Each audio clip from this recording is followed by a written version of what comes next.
Blood freezes on the fjord's edge as Astrid kneels in the snow, her weathered fingers tracing ancient symbols onto cold steel. The sword, her father's before his fall, gleams under the winter moon.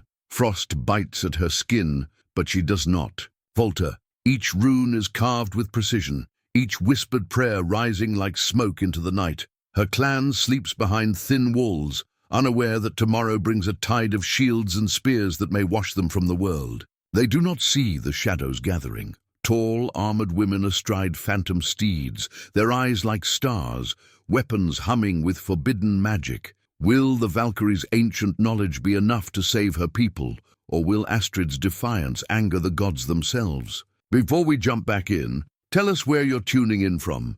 And if this story touches you, make sure you're subscribed, because tomorrow I've saved something extra special for you. The memory came unbidden as Astrid's blade bit into the steel. Her father's face, weathered like the mountains that surrounded their settlement, his eyes clear as the winter sky, as he pressed the sword into her hands. "This blade has tasted the blood of our enemies for 3 generations, Ragnar had told her, his voice a rumble like distant thunder. "It will serve you when I cannot." She had not understood then what he meant. How could she? At 16 summers, death seemed a distant shore, not the hungry tide that would claim her father mere days later. Now, 4 winters since that day, Astrid understood all too well. The sword, Brimir, the roarer, lay heavy across her knees as she worked the final rune into its fuller. Blood from her pricked finger mixed with the iron filings, turning black in the moonlight. Behind her,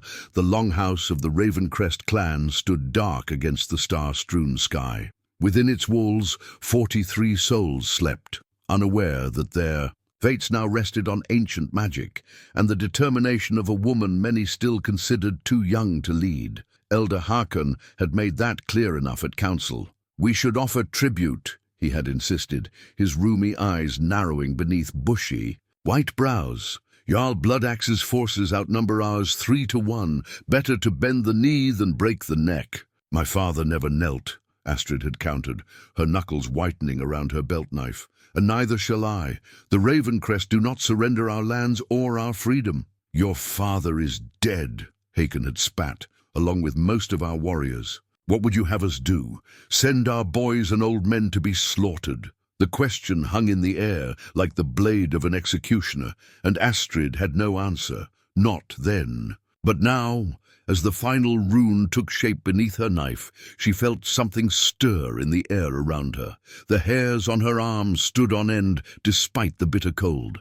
She was not alone. From the leather pouch at her belt, Astrid withdrew a yellowed fold of hide, her father's secret map, discovered behind a loose stone in the hearth only days after his death. On it, marked in faded ink, lay the locations of sacred sites where, according to legend, the veil between worlds grew thin. One such site lay less than half a day's journey from their settlement, a stone circle atop the western ridge. It was there she had first taken the sword 3 nights ago, desperate for guidance, for strength, for anything that might save her people. It was there she had first seen them, the Valkyries. At first, she thought them a vision born of exhaustion and grief. Tall women in gleaming mail, their faces both beautiful and terrible, astride horses that seemed formed of mist and starlight. They had watched her, silent as the grave, as she knelt in the center of the stone circle and called out to Odin All-Father in her desperation.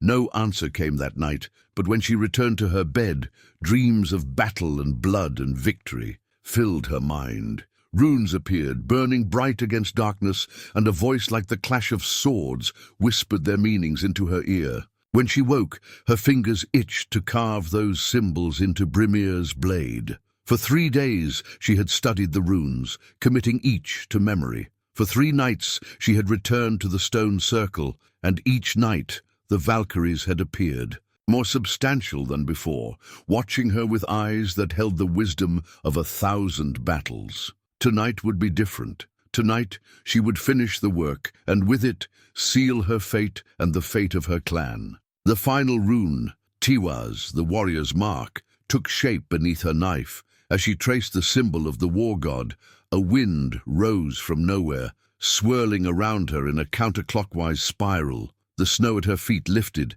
dancing in the air like pale petals, and the northern lights above seemed to pulse in rhythm with her heartbeat. Astrid Ragnarsdottir. The voice was like ice cracking on the fjord, sharp, clear, and pregnant with danger. Astrid's head snapped up, her breath catching in her throat. Before her stood a Valkyrie, close enough to touch. Her armor gleamed with an inner light, and her pale hair floated around her face as though she were underwater. Behind her, atop a massive white stallion, sat another warrior woman, her features stern beneath a winged helmet. "You called upon the All-Father," the first Valkyrie said, her voice resonating in Astrid's bones. "You seek the power to save your clan." It wasn't a question, but Astrid nodded, finding her voice at last. "Our enemy comes with the dawn. We are few, and they are many. Numbers mean little to the worthy," said the mounted Valkyrie, her eyes flashing like steel in sunlight. "Your father knew this." Astrid's heart clenched. "You knew my father?" A smile, cold as midwinter, curved the first Valkyrie's lips. "We know all who die with honor, Shield Maiden. Ragnar the Steadfast feasts in Valhalla even now, awaiting the final battle." Relief and grief warred in Astrid's chest. To know her father had found his place among the honored dead was a balm to wounds still fresh after 4 years. "I am Brynhildr," the first Valkyrie continued, "and this is Sigrun. We have watched you, Astrid of the Raven Crest. We have seen your courage, your determination, your willingness to sacrifice. And now," Sigrun added, her voice like distant thunder, "we shall see if you are worthy of our gifts." Astrid's throat tightened as Brynhildr circled her. The Valkyries. Footsteps leaving no impression in the snow. Sigrun remained mounted, her gaze piercing as a spear thrust. "Why?" Astrid managed at last. "Why would the choosers of the slain concern themselves with a small clan on the edge of the world?" Brynhildr stopped before her, towering a full head above Astrid's not inconsiderable height. "The All-Father's eye sees much that mortal men believe hidden. Jarl Bloodaxe does not merely seek land and tribute. He hunts power, old power. The kind buried beneath your sacred stones." Astrid's mind raced to the stone circle, to the other sites marked on her father's map. "What power?" "The same you now seek," Sigrun replied. "The boundaries between realms grow thin in such places. Bloodaxe's witchwife has taught him to exploit these weaknesses, to draw strength not rightfully his." "And my father knew this?" Brynhildr nodded once, the movement sharp as a blade strike. "Ragnar was wiser than most. He understood what lay dormant in your lands. It is why he fought so fiercely to protect them, and why he gave you both the sword and the map." The revelation settled over Astrid like a heavy cloak. Her father had entrusted her with more than steel and leadership. He had given her the guardianship of ancient power.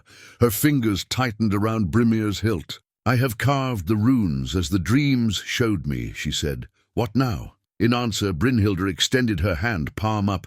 "Blood awakens blood. The runes are channels, not the power itself." Understanding dawned. Astrid drew her knife, and without hesitation, sliced across her palm. Crimson welled from the cut, startlingly bright against her winter-pale skin. She let the blood drip onto the carved runes, watching as the liquid seemed to sink into the metal rather than beading on its surface. "Speak the activation," Sigrun commanded. Words rose to Astrid's lips, words she hadn't known she knew, in a tongue older than the mountains. "Ik vekjatik Brimir, med blodi minu, risa nu till orustu." "I awaken you, Brimir, with my blood. Rise now to battle." The effect was immediate and startling. The runes flared with blue-white light, pulsing like a heartbeat along the blade. Heat radiated from the sword, not burning but invigorating, like the first spring sun after a long winter. The sensation traveled up Astrid's arm, suffusing her body with strength and clarity. "The sword is awake," Brynhildr said, satisfaction evident in her voice. "It will drink the blood of your enemies eagerly now." From beneath her armor, she produced a silver arm ring, intricately worked with wolves and ravens, chasing each other in an endless circle. "This marks you as ours, a mortal who walks with the Valkyries. Wear it always." As Astrid slipped the cool metal over her wrist, a shock passed through her, momentarily binding her to the otherworldly warriors before her. In that instant, she saw flashes of battles long past, of warriors rising and falling across centuries, of the Valkyries watching, always watching, selecting the worthy for Odin's hall. "Why me?" she whispered. "I am no great warrior like my father." "Not yet," Sigrun answered, a hint of what might have been amusement coloring her stern features. "But you will be. The blood of heroes runs in your veins, Astrid Ragnarsdottir. And more importantly, you understand what too many warriors forget. The true strength lies in protecting what you love, not in how many you kill." A sound from the direction of the settlement broke the moment. The alarm horn, 3 short blasts, cutting through the night air. Astrid's head whipped around, her body tensing. "Your scout returns," Brynhilde said. "Bloodaxe's vanguard moves faster than expected." Fear spiked through Astrid, but the sword in her hand pulsed reassuringly. "I must go. We will continue tomorrow night," Sigrun said. "There is much you must learn before the true battle comes." "But Bloodaxe sends only a probing force," Brynhilde interrupted. 30 warriors at most. His main army follows 2 days behind." Relief and dread warred in Astrid's chest. "How can we possibly stand against them all?" Brynhilde's smile was terrible to behold, a predator's baring of teeth. "You cannot, not as you are now. But we did not choose you to fail, Shield Maiden." With that, the Valkyries began to fade, becoming translucent as morning mist. "Remember," Sigrun's voice echoed as her form dispersed, "the sword is now awakened. It will protect you, but it also marks you. Bloodaxe's witch will sense its power. Use it wisely," Brynhilde added, the last of her to vanish being her eyes, gleaming like distant stars. "We will return when the moon reaches its zenith tomorrow." Then they were gone, leaving Astrid alone in the snow with her glowing sword and 1,000 questions burning in her mind. The horn sounded again from the settlement. Taking a deep breath, Astrid sheathed Brimir. The blades glowed, dimming, but not disappearing entirely. The silver arm ring felt warm against her skin as she turned and began running toward home, her mind already racing with how to convince the council to prepare for war. As she crested the ridge overlooking the settlement, Astrid saw torches moving. At the main gate, her people gathering to hear whatever news the returning scout brought. At their head stood Elder Hakon, his white beard catching the torchlight. Even from this distance, she could read the tension in his stance. Squaring her shoulders, Astrid descended toward her future. Whether the council believed her or not, whether they followed her or not, she had been chosen. The Valkyries had gifted her with power and purpose. It was time to become the leader her father had believed she could be. The council chamber erupted in voices, a cacophony of fear dressed as reason. 30 warriors. We cannot hope to stand against them," cried Ulfgar, the fisherman whose nets had brought prosperity to their shores. "We should send the women and children into the high caves," suggested Gyra, her face lined with the wisdom of 6 decades. "At least they might survive." Elder Hakon raised his hands, silencing the room. "Knut has told us what he saw. Bloodaxe's vanguard makes camp in the southern valley. We have perhaps until midday tomorrow before they reach our walls." Astrid stepped forward, Brimir concealed beneath her cloak. The sword's heat pulsed against her thigh, eager for what was to come. "We fight," she said simply. A dozen pairs of eyes turned to her, some skeptical, others fearful, a few, the youngest, bright, with hope. "With what army, Astrid Ragnarsdottir?" Hakon's voice dripped with condescension. "Our warriors fell with your father. We have but a handful of shield-bearers left, and boys too green to have seen real battle. Then we make warriors of what we and have," Astrid countered, her hand moving unconsciously to the silver arm ring. It thrummed against her skin, lending strength to her words. "The Ravencrest have never bent the knee to invaders. I will not be the first to start." Hakon's laugh was bitter as winter berries, bold words from a maiden who has never tasted battle. Something shifted in Astrid then, a coldness settling into her bones. The council chamber suddenly seemed small, petty even, with its arguments and politics. Outside these walls death approached on swift feet, and here they squabbled like children. Without another word she turned and strode from the room. "Astrid!" Leif called, hurrying after her. Tall and lean, with clever eyes and a quicker mind, he had been her closest friend since childhood. "Astrid, wait!" She paused at the door, her hand on the rough-hewn timber. "Let them talk themselves to death if they wish," she said, not turning. "I will find those willing to fight." Leif fell into step beside her as she crossed the central square, his longer legs easily matching her determined stride. "The council will not support you." "I don't need the council. I need warriors." "Then you have one," came a voice from the shadows. Dagny stepped into the torchlight, her bow slung across her back. Though barely 20 winters, her arrows flew truer than any in the clan. "My father taught me to shoot before he taught me to speak. I'll stand with you." Astrid clasped the archer's forearm, gratitude warming her voice. "3 is a start." "4, rumbled a deep voice as Thorold emerged from the alehouse. Built like a bear and twice as strong, the big man had been one of her father's most trusted warriors before taking an axe to the leg in their last battle. He walked with a limp now, but his arms remained strong enough to wield his massive warhammer. "The gods may have taken my swiftness, but they left me my rage." By midnight, they numbered 12, a paltry force against 30 hardened raiders, but all that could be mustered from those with the courage to stand. They gathered in the old tanning shed at the settlement's edge, away from the council's disapproving eyes.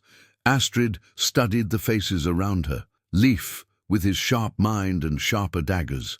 Dagny, testing her bowstring with calloused fingers. Thorold, seated on a barrel, his hammer resting across his knees. The others were a mix of young warriors who had been too inexperienced to join her father's last campaign, and older fighters who had remained behind to guard the settlement. "We are few," she acknowledged, meeting each gaze in turn, "but we have what Bloodaxe's men do not. A reason to fight beyond gold or glory.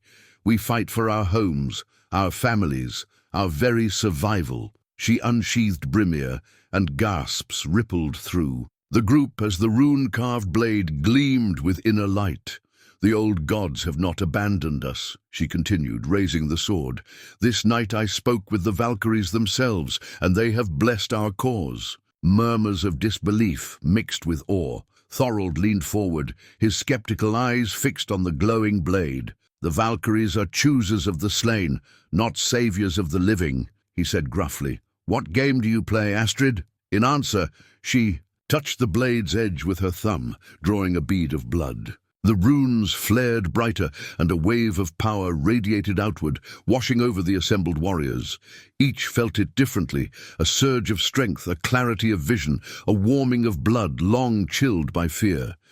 "By all the gods," whispered Leif, his eyes wide. "Not a game," Astrid said softly. "A war, one we must win if our clan is to survive." From her pack, she withdrew a length of cloth, black as a raven's wing, bordered with intricate embroidery she had worked through 3 sleepless nights. Upon it, she had sewn the symbols shown to her in dreams, Odin's ravens flanking a sword wrapped in runic script. "We need a banner," she said, spreading the cloth on the central table. "Something to rally behind, to remind us what we fight for." Dagny touched the fabric reverently. "The war banner of ravens. My grandmother spoke of such things, standards that call Odin's birds to witness great deeds." As if summoned by the words, a harsh caw sounded from the rafters. Ed snapped up to see a large raven perched in the shadows, its eyes reflecting the sword's blue light. "Hugin or Munin?"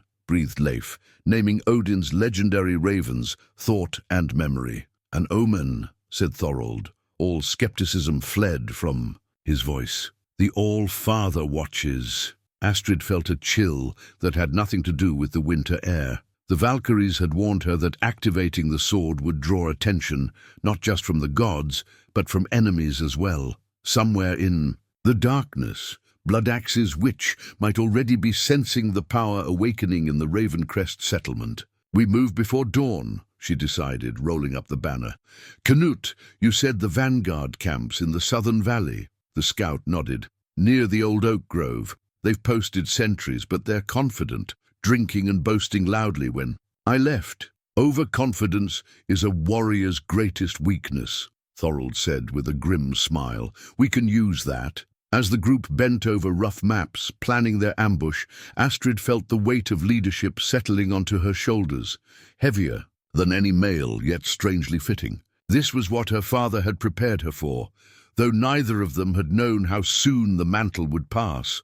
Above them, the raven watched, silent witness to the birth of a legend. Dawn's first grey light found Astrid and her band crouched among the pines overlooking the valley. Below them, wreathed in morning mist, stood the enemy camp, a cluster of hide tents surrounding a central fire. Men moved between the tents, some still shaking off sleep, others checking weapons or saddling horses. 27, Dagny whispered, her keen eyes counting. 3 must be on patrol. Astrid nodded, studying the camp's layout, her gaze fixed on a figure that stood apart, a warrior whose helm bore the distinctive wings of a commander. His armor gleamed even in the dim light, well-oiled and clearly expensive. Ivar Longtooth, Leif murmured, following her gaze. Bloodaxe's huntmaster. They say he's tracked prey across all 9 worlds. Today he becomes the prey, Astrid replied, her hand dropping to Brimir's hilt. The sword seemed to vibrate with anticipation, its runes glowing faintly beneath the leather wrapping she'd secured around the blade to hide its light. Their plan was simple, but dangerous. Dagny and 2 other archers would open the attack, targeting sentries and any who appeared to be leaders. Meanwhile, Thorold would lead a group of warriors in a direct charge from the north, drawing attention away from the southern approach, where Astrid, Leif, and 3 others would strike at Ivar's command. Tent, remember, Astrid said, meeting each gaze in turn, we cannot hope to defeat them all. We strike, we create chaos, we take what intelligence we can, and we withdraw. Thorold grunted his agreement. Hit hard, hit fast, vanish like the mist. Astrid clasped his massive forearm. May your hammer strike true, old friend, and your sword, shield maiden, he replied with a fierce grin. As Thorold led his group away to circle to the northern position, Astrid turned to Leif. Give them time to get in position. When Dagny's first arrow flies, we move. Leif nodded, his normally jovial face set in grim lines. I still say you should have stayed behind. You're too important to risk. A leader who won't risk themselves has no right to risk others. Astrid cut him off, repeating one of her father's favorite sayings. A hint of a smile touched Leif's lips. You sound more like him every day. Before she could respond, a bird call sounded from across the valley. Thorold signaled that his group was in position. Astrid nodded to Dagny, who knocked an arrow and took careful aim at a sentry leaning against a pine at the camp's edge. The archer drew a deep breath, held it, and released. The arrow flew true, taking the sentry in the throat. He fell without a sound. Now, Astrid whispered, and their small band surged forward into the misty valley. Everything happened at once. 2 more sentries fell to Dagny's arrows before alarm spread through the camp. From the north came Thorold's war cry, followed by the clash of steel and the screams of surprised men. Astrid's group used the distraction to slip into the southern edge of the camp, cutting down 2 warriors who turned too late to face this new threat. Brimir sang in Astrid's hand, the runes flaring to life as she unwrapped the blade. The sword moved almost of its own accord, guiding her arm to parry a strike she hadn't seen coming, then slicing through the attacker's leather armor as though it were cloth. The man fell, his blood steaming in the cold air. The command tent, Leif shouted above the din, pointing to a larger structure near the center of the camp. Astrid nodded, cutting her way forward with her small band close behind. Around them, the battle raged in confused fragments, Thorold's hammer rising and falling like a blacksmith's, crushing shields and the men behind them. Dagny's arrows finding throats and eyes with unerring precision, raiders scrambling for weapons or fleeing into the trees. They reached the command tent as Ivar Longtooth emerged, his sword already drawn. He was a massive man, his beard plaited with small bones and metal rings, his eyes cold as a winter sea. "What have we here?" he growled, taking in Astrid and her sword with narrowed eyes. "A shield maiden with a glowing blade? Bloodaxe will be interested in this." "Bloodaxe will never set foot on Ravencrest land," Astrid replied, raising Brimir. Ivar's laugh was like stones grinding together. Bold words from dead lips. He lunged with surprising speed for such a large man. Astrid barely managed to parry, the impact numbing her arm to the shoulder. She stumbled back, giving ground as Ivar pressed his attack with methodical, powerful strikes. "You fight well, girl," he admitted as they circled, "but not well enough." He feinted left, then brought his blade around in a sweeping cut aimed at her neck. Astrid dropped to one knee, the sword whistling over her head, and thrust Brimir upward. The rune-carved blade pierced Ivar's mail shirt, sinking deep into his abdomen. The Huntmaster's eyes widened in shock and pain. "What sorcery!" he gasped, blood bubbling at his lips. "The old gods favor us," Astrid replied, twisting the blade before withdrawing it. Ivar fell to his knees, then toppled forward. Astrid stepped aside, letting him crash face first into the frozen ground. "Leif!" she called. "The tent!" While the battle continued around them, they ducked into the command tent. Inside, they found maps spread across a portable table, weighted down with a drinking horn and a knife. Leif quickly rolled the maps and stuffed them into his tunic, while Astrid examined a helm sitting atop a pile of furs. Ornate bronze with intricate designs, showing wolves devouring men. "Ivar's helm," she murmured, lifting it, "a trophy and proof of our victory." A horn sounded 3 times from the north. Thorold signaled to withdraw.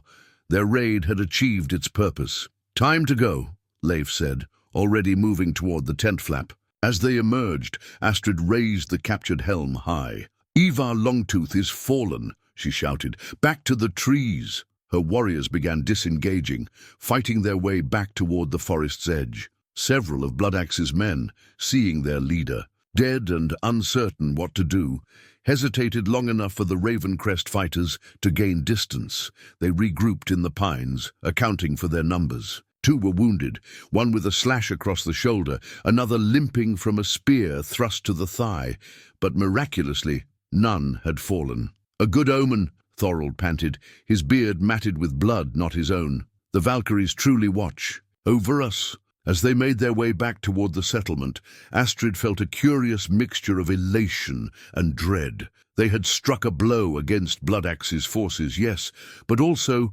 revealed their hand. The enemy now knew they faced a foe with magical weapons, and Bloodaxe's witch would surely sense the power of the awakened sword. The real battle was just beginning. The settlement erupted in chaos when Astrid's band returned, Ivar's helm held high and enemy blood still fresh on their blades. Women rushed to embrace husbands and sons they had feared lost. Children crowded around Thorold, begging for tales of battle, and the council emerged from the great hall, their faces a study in conflicting emotions. "You disobeyed direct orders," Elder Hakon said, his voice tight with anger, even as his eyes betrayed his relief at their return. Astrid placed Ivar's helm at his feet. "I heard no orders, Elder, only fear dressed as wisdom."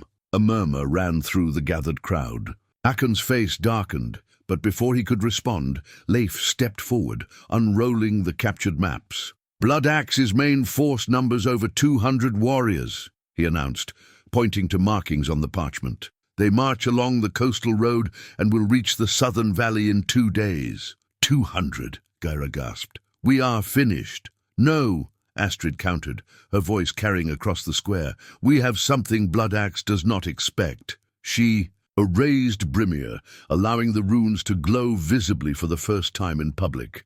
"The old gods stand with the raven crest." Silence fell as her people stared at the glowing blade. Some made protective signs, others dropped to their knees in prayer. Hakon's face drained of color. "What have you done, Astrid Ragnarsdottir?" he whispered. "What was necessary?" she replied evenly. "Tonight, I must return to the sacred stones. There is more I must learn if we are to survive." The council erupted in protests, but the warriors who had fought alongside her that morning stood firm. They had seen what the runic sword could do, how it had guided Astrid's hand against a foe who should have overpowered her. As the arguments raged, Astrid studied her father's map once more. The stone circle where she had met the Valkyries was only one of several sacred sites marked on the worn leather. Another lay half a day's journey to the east, an ancient altar stone, nestled in a grove, said to have been planted by the gods themselves. "I leave within the hour," she announced, cutting through the debate. "Who stands with me?" To her surprise, it was Sina, the village healer, who stepped forward first. The older woman's eyes were steady on the glowing sword. "I have studied the old ways since before you were born, child," she said. "I will accompany you to ensure the proper rites are observed." Leif moved to Astrid's side without hesitation. "My daggers are yours, as always." "I'll secure the settlement while you're gone," Thorold rumbled.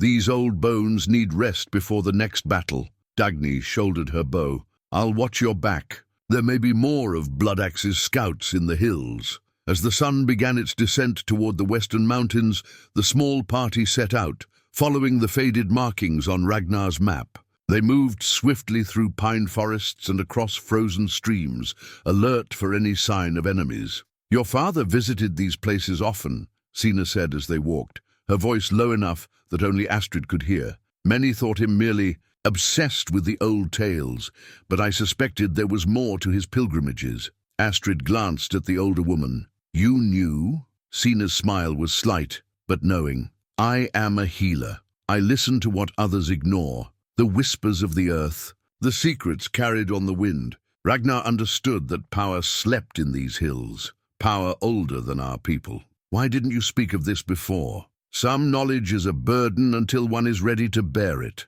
The healer studied Astrid's face. "Your father believed you would be ready when the time came. It seems he was right." They reached the sacred grove as the sun touched the horizon, bathing the ancient oaks in golden light. At the center stood a stone altar, weathered by centuries, but still bearing traces of carved symbols similar to those Astrid had placed on Brimir's blade. "This place has witnessed countless sacrifices," Sina murmured, running gnarled fingers over the altar's surface. "Blood and prayers offered to ensure good harvests, victory in battle, healthy children. What sacrifice do the gods require now?" Astrid asked, suddenly uneasy. Before Sina could answer, the air around them grew heavy, charged like the moments before a storm. Leif and Dagny tensed, weapons ready, but their blades would find no purchase against what approached. The Valkyries materialized from the gathering dusk, their forms more substantial than before. Brynhildr stood directly before Astrid, while Sigrun and three others Astrid hadn't seen before arranged themselves around the altar stone. "You have drawn first blood with the awakened blade," Brynhildr stated, her voice resonating in the sacred grove. "Bloodaxe's witch now knows of your power. She sends her sight searching for you even now," added one of the new Valkyries, her armor black as a starless night. "Time grows short." Astrid felt a chill that had nothing to do with the winter air. "Then teach me what I must know to defeat them." Brynhildr gestured to the altar. "Place your hand upon the stone." As Astrid did so, visions flooded her mind. Armies clashing beneath storm-racked skies, her people fighting with desperate courage, Brimir blazing like a star as she led the charge. She saw herself wounded, but victorious, standing over a fallen enemy whose face remained in shadow. "A possible future," Sigrun said when the vision faded. "One of many. Victory, but at great cost," Astrid murmured, still reeling from the intensity of the images. "All victories demand sacrifice," the black-armored Valkyrie stated. "The question is whether you are willing to pay the price." Brynhildr moved to stand directly before Astrid. "We offer you the first of 3 war chants, songs of power that have not been heard in Midgard for centuries. With them, you may turn the tide of battle, but each comes with its own price." "What price for the first?" Astrid asked, her hand instinctively tightening around Brimir's hilt. The chant of shielding will protect those who fight beside you, Sigrun explained, but their wounds become yours to bear, their pain yours to endure. Astrid didn't hesitate. Teach me. Night had fallen by the time they returned to the settlement, the moon riding high among scattered clouds. Astrid's mind still echoed with the Valkyries' war chant, a melody ancient and terrible, beautiful and fierce. The words had seared themselves into her memory, though Brynhilde had warned her to use the power only in dire need. The shield song drains life to preserve life, the Valkyrie had cautioned. Use it sparingly, or you will have nothing left when the final battle comes. As they approached the main gate, Astrid was surprised to see it standing open, torches blazing in welcome. The central square beyond bustled with activity despite the late hour. A feast had been laid out on trestle tables, and the smell of roasted meat and freshly baked bread filled the air. "What's this?" Leif murmured, his hand instinctively moving to his dagger. Dagny frowned. "We left in secrecy and haste. Who ordered?" "A feast?" They had their answer as Elder Håkon strode forward to meet them, his arms spread wide in greeting. The transformation from his earlier anger was so complete that Astrid felt a prickle of suspicion along her spine. "Astrid Ragnarsdottir," he called, his voice carrying across the square. "Our victorious shield maiden returns. Come, the council has reconsidered. We celebrate your triumph over Ivar Longtooth this night." The gathered villagers cheered, raising horns of mead in salute. Astrid noted that many seemed already deep in their cups, unusual for a people who typically maintained vigilance when threats loomed. "Your change of heart comes suddenly, Elder," she said carefully as he approached. Håkon's smile didn't reach his eyes. "The council serves the clan, Shield Maiden. When the clan clearly favors a path, we must heed their will." He gestured to the tables. "Come, eat, drink. You have earned this night of respite before the storm." Astrid exchanged glances with Leif and Dagny. Something felt wrong, but with the entire settlement watching, there was little choice but to play along. They moved into the square, accepting the congratulations and thanks of their people. A servant girl presented Astrid with an ornate drinking horn, its rim decorated with silver and amber.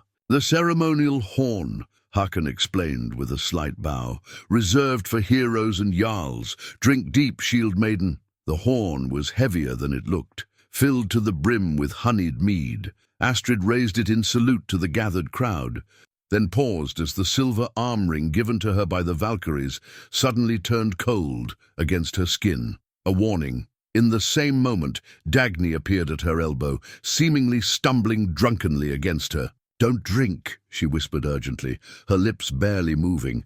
"Signa saw Håkon with herbs not meant for healing." Understanding flashed between them. With a regretful smile, Astrid pretended to trip, spilling the contents of the horn across the frozen ground. "My apologies," she called to the disappointed crowd. "It seems the day's exertions have left me unsteady." "Another horn for our hero," Håkon called, his smile tightening at the corners. "Later, perhaps," Astrid replied smoothly. "First, I would speak with my warriors about tomorrow's preparations." She moved through the crowd toward where Thorold sat with several other fighters, keeping Leif and Dagny close. As they walked, Leif murmured, "Something else is wrong. Einar and Halfdan are missing." Thorold confirmed it when they reached him. "The brothers left on patrol at dusk and haven't returned," he said quietly, his eyes sweeping the celebration with newfound suspicion. "They should have been back 2 hours ago." A cold certainty settled in Astrid's gut. This feast is a distraction. As if summoned by her words, the warning horn blared from the northern watchtower. 3 long blasts, followed by 2 short. An attack. The celebration dissolved into chaos. Warriors scrambled for weapons, mothers gathered children, elders directed people toward the longhouse. Through it all, Håkon stood unmoving, his face a mask of calculated concern that didn't reach his eyes. Astrid strode to him, Brimir drawn and glowing with barely contained power. "What have you done?" she demanded, the sword's point hovering inches from his throat. The elder's mask slipped, revealing contempt beneath. "What was necessary to save our people? Bloodaxe promised mercy if we delivered you and the sword." "You poisoned the horn," A sleeping draught only, Haakon said with a dismissive wave. Bloodaxe wants you alive. The blade's power cannot be unlocked by a corpse. The betrayal stung worse than any physical wound. This man had stood with her father in council for decades, had bounced her on his knee as a child, had taught her the sagas and histories of their people. "How many come against us?" she asked, the sword's point drawing a bead of blood from his neck. 50 elite warriors, Haakon replied, a hint of satisfaction creeping into his voice. More than enough to take what they seek without unnecessary bloodshed. From beyond the walls came the sounds of fighting, steel on steel, shouts and cries. The northern gate had fallen. "Thorold!" Astrid called without taking her eyes from Haakon. "The women and children to the southern tunnel. Dagny, take 5. Archers to the eastern wall. Leif, with me to the north." As her warriors moved to obey, Astrid narrowed her eyes at the elder. "What shall I do with you, traitor?" For the first time, uncertainty flickered across Haakon's face. "You would not kill an unarmed old man?" "No," she agreed after a long moment. "But neither will I leave a serpent among us." She turned to 2 young warriors nearby. "Bind him in the storehouse. He faces the council's justice after we survive this night." As they dragged the protesting elder away, Leif appeared at her side, his face grim. "We've found the poison." He held up a small clay pot. "Darkroot and nightshade. Enough to kill, not merely sedate." Astrid's blood ran cold. Haakon had not merely sought to deliver her to Bloodaxe. He had intended her death, most likely to curry greater favor with the invader. "He will answer for this," she promised. "But first, we defend our home." Together, they raced toward the northern gate, where Bloodaxe's warriors had already breached the outer wall. Dawn broke over a battered but unbroken Ravencrest clan. The night's battle had been fierce, Bloodaxe's warriors pressing their advantage of numbers and surprise, but Astrid's forewarning had given them just enough time to organize a defense. The attackers had not expected to face prepared resistance, and Brimir's blazing runes had sown confusion and fear among their ranks. 12 of the clan had fallen, with twice as many wounded. The enemy had lost more than 20 warriors before, retreating into the forest, but Astrid took no satisfaction in the count. Every Ravencrest death weighed on her like stones piled upon her chest. "They'll be back," Thorold said as they surveyed the damaged northern wall. Blood crusted his beard, and a fresh wound scored his forearm. "And in greater numbers." Astrid nodded grimly. "We cannot withstand another assault here. The settlement is too exposed, our numbers too few." Leif approached, his clever eyes already alight with ideas. "The watchtower in the mountain pass," he suggested.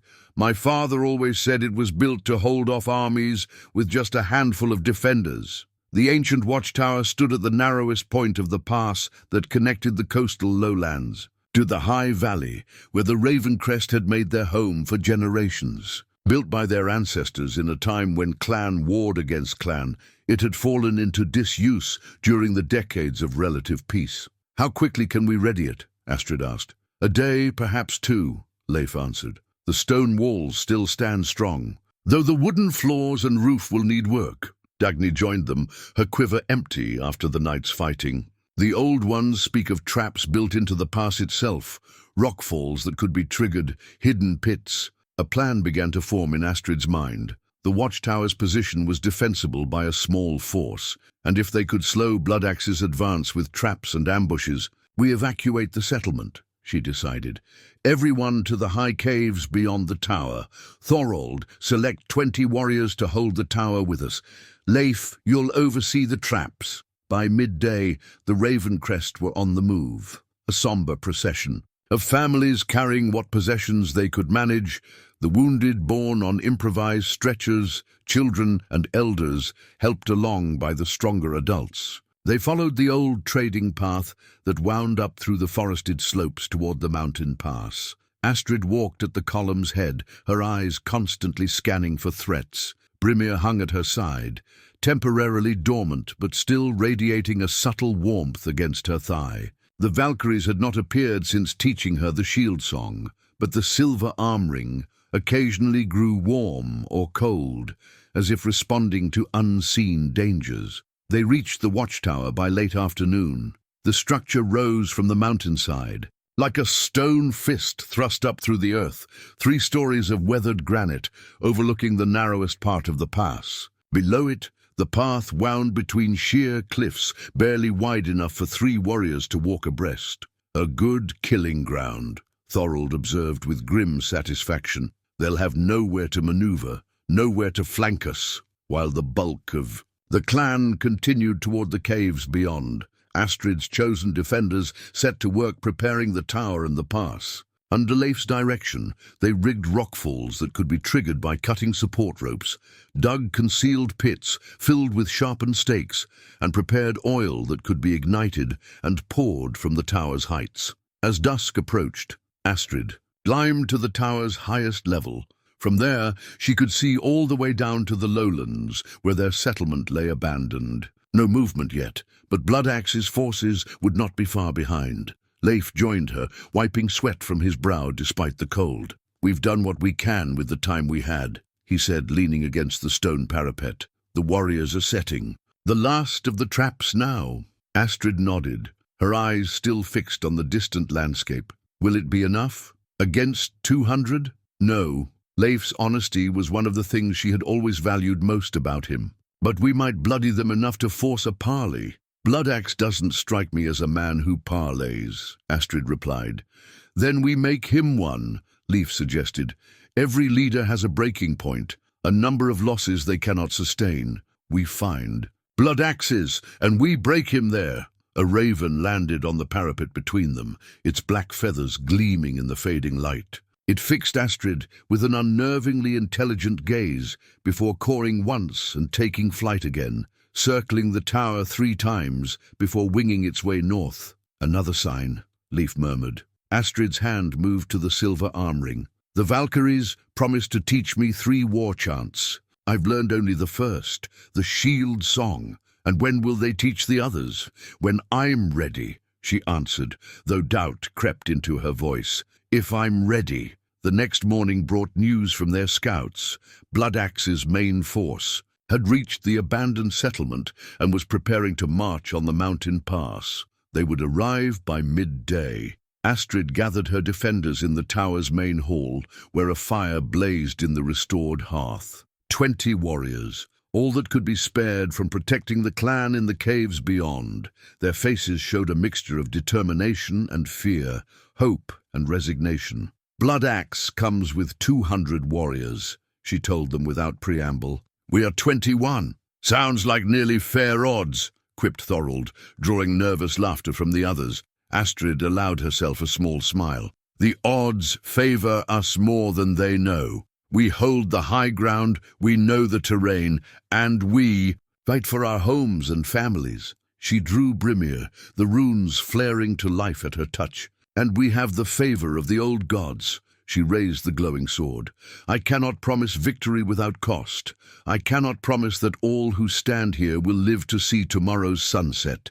But I swear by my father's memory, by this blade, and by the Valkyries who watch us, that Bloodaxe will pay in blood for every step he takes up this mountain." A murmur of approval ran through the gathered warriors. Dagny was the first to step forward, placing her hand on Brimir's flat. "My bow is yours, Shield Maiden." One by one, the others followed suit, pledging themselves to the defense. Last came Leif, his eyes meeting Astrid's over the glowing blade. "My life for the clan," he said simply. As their hands touched the sword, Astrid felt the first war chant stir in her mind, waiting to be unleashed when the moment came. She prayed to the All-Father that she would have the strength to bear what followed. From below came the distant sound of horns. Bloodaxe's army had entered the pass.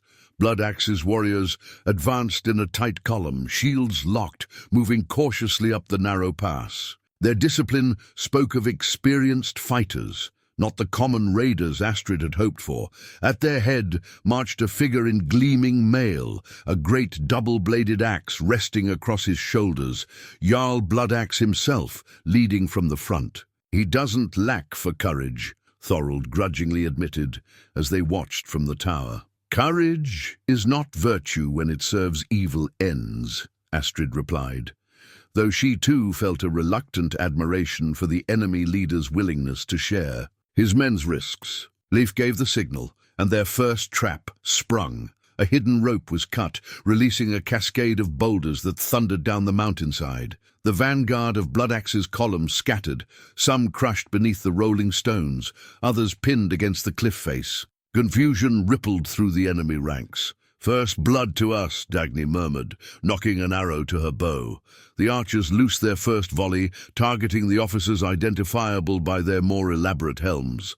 3 fell immediately, while others raised shields or ducked behind cover. Bloodaxe himself seemed untouched, rallying his men with shouted commands that echoed up the pass. "They recover quickly," Leif observed.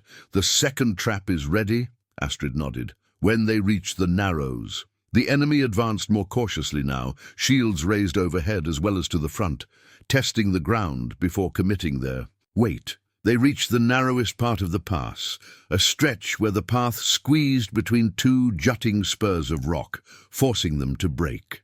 Formation and proceed in single file. Astrid gave the signal. Oil poured from concealed containers, coating the path and the led warriors. A moment later, flaming arrows arced down, igniting the slick. Men screamed as fire engulfed them, their panic causing further chaos as they collided with those behind. "They'll break," Thorold said with fierce satisfaction. "No sane warrior continues into such a death trap." But Bloodaxe proved his mettle again. Striding through the flames as though they were no more than a summer breeze, he cut down his own, fleeing men, forcing the others back into formation through sheer terror of their leader. "The pit," Astrid ordered, and Leif nodded to a warrior by the concealed rope. The third trap was their most elaborate, a section of the path that appeared solid, but was in fact a thin covering over a deep pit filled with sharpened stakes. As the enemy's front rank stepped onto it, the covering gave way. Men plummeted, their screams cut short as the stakes found their mark. Yet still they came on, climbing over their fallen comrades, using the bodies to fill the pit and create a grisly bridge. Bloodaxe drove them forward relentlessly, and for the first time, Astrid felt a flicker of doubt. They had bloodied the enemy, yes, but at nowhere near the rate needed to stop such a force. "They'll reach the tower within the hour," Leif warned. "We should fall back to the inner defenses." Astrid's hand moved to the silver arm ring, which hummed with energy against her skin. The moment had come to use the Valkyries' gift. "Get everyone inside," she ordered. "Bar the door behind me." "Behind you?" Leif's eyes widened in alarm. "Astrid, you cannot mean to face them alone." "Not alone," she replied, drawing Brimir. The runes blazed to life, brighter than ever before. "Get inside, Leif. Trust me." Reluctantly, he obeyed, herding the other defenders into the tower's main level. Astrid descended to the base of the tower alone, standing before its heavy oak door. She could see Bloodaxe's forces regrouping less than 200 paces away, preparing for the final assault. Raising the glowing sword before her, Astrid began to sing the Valkyries' war chant. The shield song emerged from her throat in a language older than her people, each syllable resonating with power. The runes on Brimir pulsed in time with the melody, and a shimmering curtain of light began to form around her, expanding outward to envelop the entire tower. The first wave of Bloodaxe's warriors broke against this barrier like water on stone. Their weapons could not penetrate it, though each blow sent a corresponding jolt of pain through Astrid's body. The shield song's price was as promised. She bore the wounds that would have fallen on her defenders. For nearly an hour she maintained the chant, her voice growing hoarse, her body absorbing countless phantom injuries. Blood trickled from her nose, her ears, the corners of her eyes. Yet still she sang. Within the tower, her warriors watched in awe as the enemy raged impotently against the shimmering barrier. Finally, as the sun dipped toward the western peaks, Bloodaxe called a retreat. His forces withdrew down the pass, leaving their dead and wounded scattered across the bloodied ground. Only when they had moved beyond bowshot did Astrid allow the shield song to fade, collapsing to her knees as the accumulated pain overwhelmed her. Leif was the first to reach her as the tower door flew open. "Astrid!" he cried, catching her before she could fall face first onto the stone. "What have you done to yourself?" "What was necessary?" she whispered, her voice barely audible. Her body felt broken in a dozen places, though no visible wounds marked her save for the blood that had seeped from her eyes and nose. They carried her inside, laying her gently on a pallet near the hearth. Sina hurried forward, her healer's hands already moving over Astrid's battered form. "Her life force is dangerously depleted," the older woman pronounced, her face grave. Whatever magic she worked, it nearly killed her. From her pouch, Sina produced a small leather bag containing smooth stones marked with healing runes. "These were passed down through generations of healers," she explained,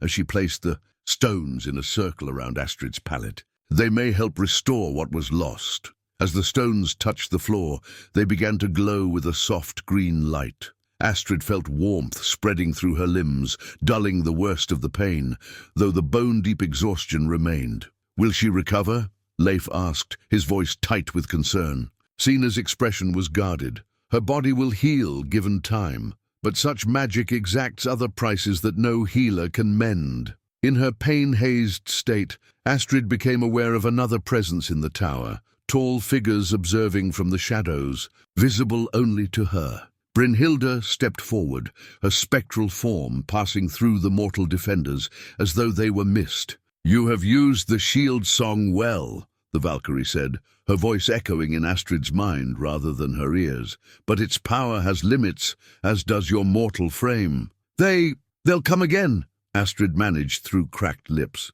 "Yes," Brynhilda agreed, "and in greater numbers. Bloodaxe's witch now understands what power opposes them. She will prepare countermeasures." "The second war chant," Astrid pleaded. "I need it." The Valkyrie's expression was solemn. "Rest and recover your strength first, Shield Maiden. The price of the second chant is greater than the first, and you are in no condition to pay it now." As Brynhilda faded from view, Astrid slipped into unconsciousness, her dreams filled with battle cries and the clash of steel on steel. 3 days passed before Astrid could stand without assistance. The healing stones had worked their ancient magic, knitting together the phantom wounds from the shield song, but her strength returned slowly. Each morning, Sina replaced the stones around her pallet, muttering incantations that sounded eerily similar to the Valkyrie's war chant. On the 4th morning, Astrid insisted on joining the war council. Leif had taken command in her absence, organizing watches and maintaining the tower's defenses. Their scouts reported that Bloodaxe had withdrawn to the abandoned settlement, where his forces were regrouping and, more worryingly, being joined by reinforcements from the coast. "Their numbers grow daily," Leif reported, as they gathered around a rough map carved into the tower's main table. "We estimate they now have close to 300 warriors." Thorold grunted in disgust. "And we've lost 2 more to injuries. 19 against 300. Not even the sagas tell of such odds." "We need more time," Astrid said, her voice still rough from the shield song. "Time for our people to move deeper into the mountains, perhaps seek aid from the neighboring clans." "Time is the one thing Bloodaxe won't grant us," Dagny pointed out. "Our scouts say they prepare for another assault, likely within 2 days. Astrid's hand moved to the silver arm ring, which had remained cold and inert during her recovery. The Valkyries had not appeared to her again, even in dreams, and she wondered if she had somehow failed their test. Had the shield song not been used correctly, or was her weakness after its use a sign that she was unworthy of further gifts? As if sensing her thoughts, Sina placed a gnarled hand over Astrid's. "The old powers do not abandon those they choose," the healer said softly, "but neither do they make their gifts easy to bear."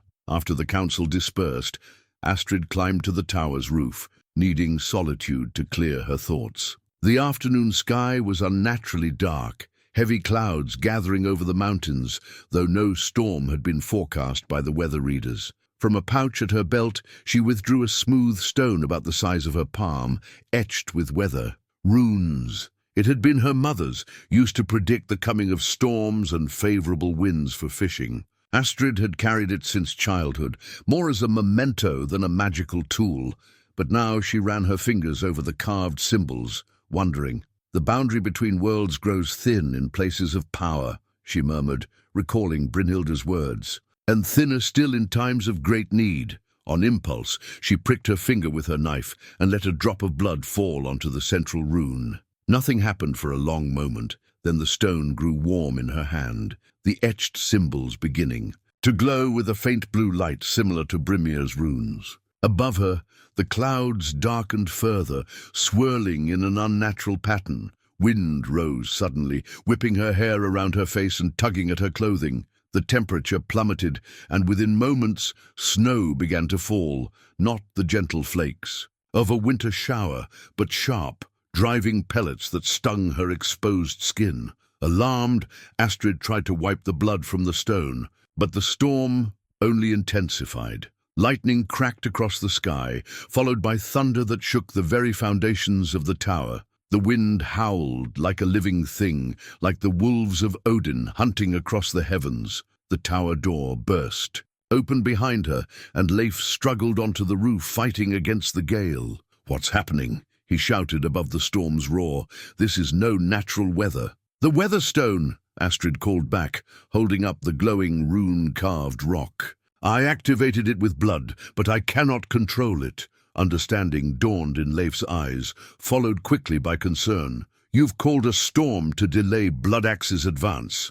"Yes, but it's too powerful." Snow was now falling so thickly that they could barely see the path below the tower. The temperature continued to drop, ice forming on their eyelashes and in their hair. "It will trap us as surely as them." With effort, they retreated inside, barring the door against the howling gale. Below, the other defenders gathered in alarm as the supernatural storm raged outside, rattling the shutters and finding every crack in the ancient stonework. "The storm will buy us time," Leif acknowledged as they stamped snow from their boots. "But at what cost? We have provisions for perhaps a week. Less if we must share with those in the caves." "I didn't intend," Astrid began, then stopped as Brynhilda materialized before her, visible only to her eyes. "The Weatherstone is a tool of great power," the Valkyrie said, her voice cutting through the storm's noise, though none but Astrid could hear it. "It responds to need and blood, but without proper command, it is as dangerous as a sword without a wielder." "How do I control it?" Astrid asked aloud, drawing curious glances from the others. "The second war chant," Brynhilda replied. "The Song of Elements. It grants mastery over storm and stone, fire and flood, but like all power, it demands sacrifice." "What sacrifice?" "Memory," came the answer. "Each use erases something precious from your mind. Use it too often, and you will forget who you are, why you fight, those you love." Astrid felt ice that had nothing to do with the storm. To forget. Her father's face, her mother's voice, her own name. Yet what choice did she have? The storm she had unleashed would kill them all if left unchecked. "Teach me," she whispered. As Brynhilda began to impart the second chant, Thorold burst into the hall, his face grim. "The storm brings more than snow," he reported. "Tracks in the fresh powder. Someone approaches from the south ridge." "Bloodaxe's men?" Leif asked, reaching for his weapons. Thorold shook his head. "Too few. Perhaps scouts or—" He broke off as a pounding came at the tower door. "They're here." Weapons were drawn, defenders taking position around the entrance. At Astrid's nod, Thorold unbarred the door, swinging it open to reveal 5 snow-covered figures hunched against the supernatural storm. The leader straightened, pushing back a frost-rimmed hood to reveal a face Astrid knew well, Knut, the scout who had first warned them of Bloodaxe's approach. Blood stained the left side of his tunic, partially frozen in the extreme cold. "Shield Maiden," he gasped. "Bloodaxe sends assassins in the storm's cover. They follow close behind us. Elite killers, tracking you by the sword's magic." Even as he spoke, a black-fletched arrow whistled past his head, embedding itself in the wooden doorframe with a solid thunk. "Inside, quickly," Astrid commanded, helping drag the wounded scout across the threshold as more arrows flew from the swirling snow. The Night of Blades had begun. The tower door slammed shut against the storm and the unseen assassins, its heavy beam dropping into place with a decisive thud. Outside, the wind howled like a ravenous beast, punctuated by the occasional thunk of arrows finding the wooden door. "How many?" Astrid demanded, helping Knut to a bench near the fire. "8, perhaps 10, the scout replied through chattering teeth. "Blood axes, personal guards, the wolf biters they call themselves. Killers, all." Sina hurried to examine Knut's wound, a deep gash along his ribs that had frozen in the supernatural cold, perhaps saving him from bleeding out. The other scouts bore similar injuries, evidence of a brief but brutal skirmish. "They struck our observation post at dusk," explained a young warrior named Eric, his face pale beneath a shock of red hair. "Silent as shadows. Knut saw them coming at the last moment, or none of us would have escaped. They carried this," said another scout, placing a wicked-looking dagger on the table. The blade was matte black, its fuller carved with grooves designed to hold poison. "Meant for you, shield maiden."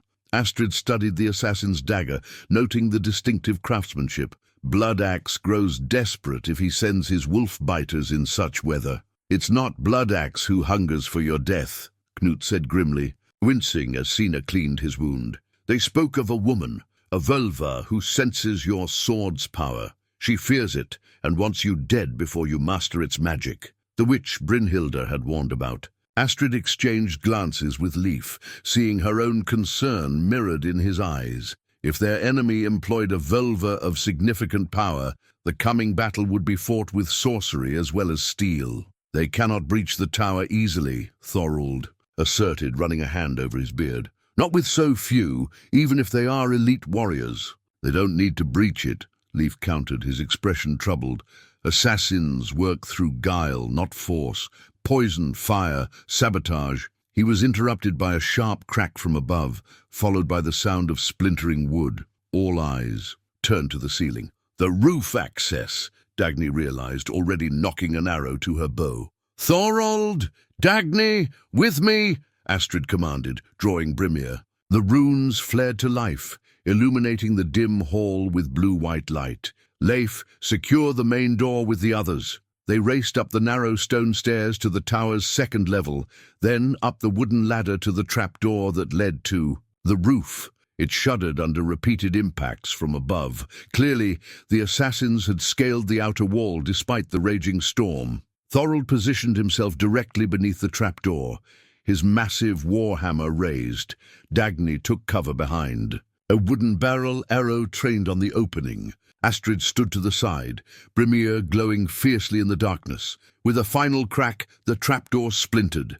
A gust of frigid air and snow swirled in, followed immediately by a dark figure dropping through the opening. Thorold's hammer swung in a deadly arc, but the assassin twisted in mid-air with inhuman agility, avoiding the blow and landing in a crouch. The wolf-biter was a lean woman, with half her face painted black, curved daggers clutched in each hand. She assessed the situation in an instant and hurled one blade at Dagny, even as she lunged toward Astrid with the other. Dagny's arrow took the assassin in the shoulder, staggering her but not stopping her charge. Brimir rose to meet the attack, the runic sword clashing against the assassin's remaining dagger with a shower of sparks.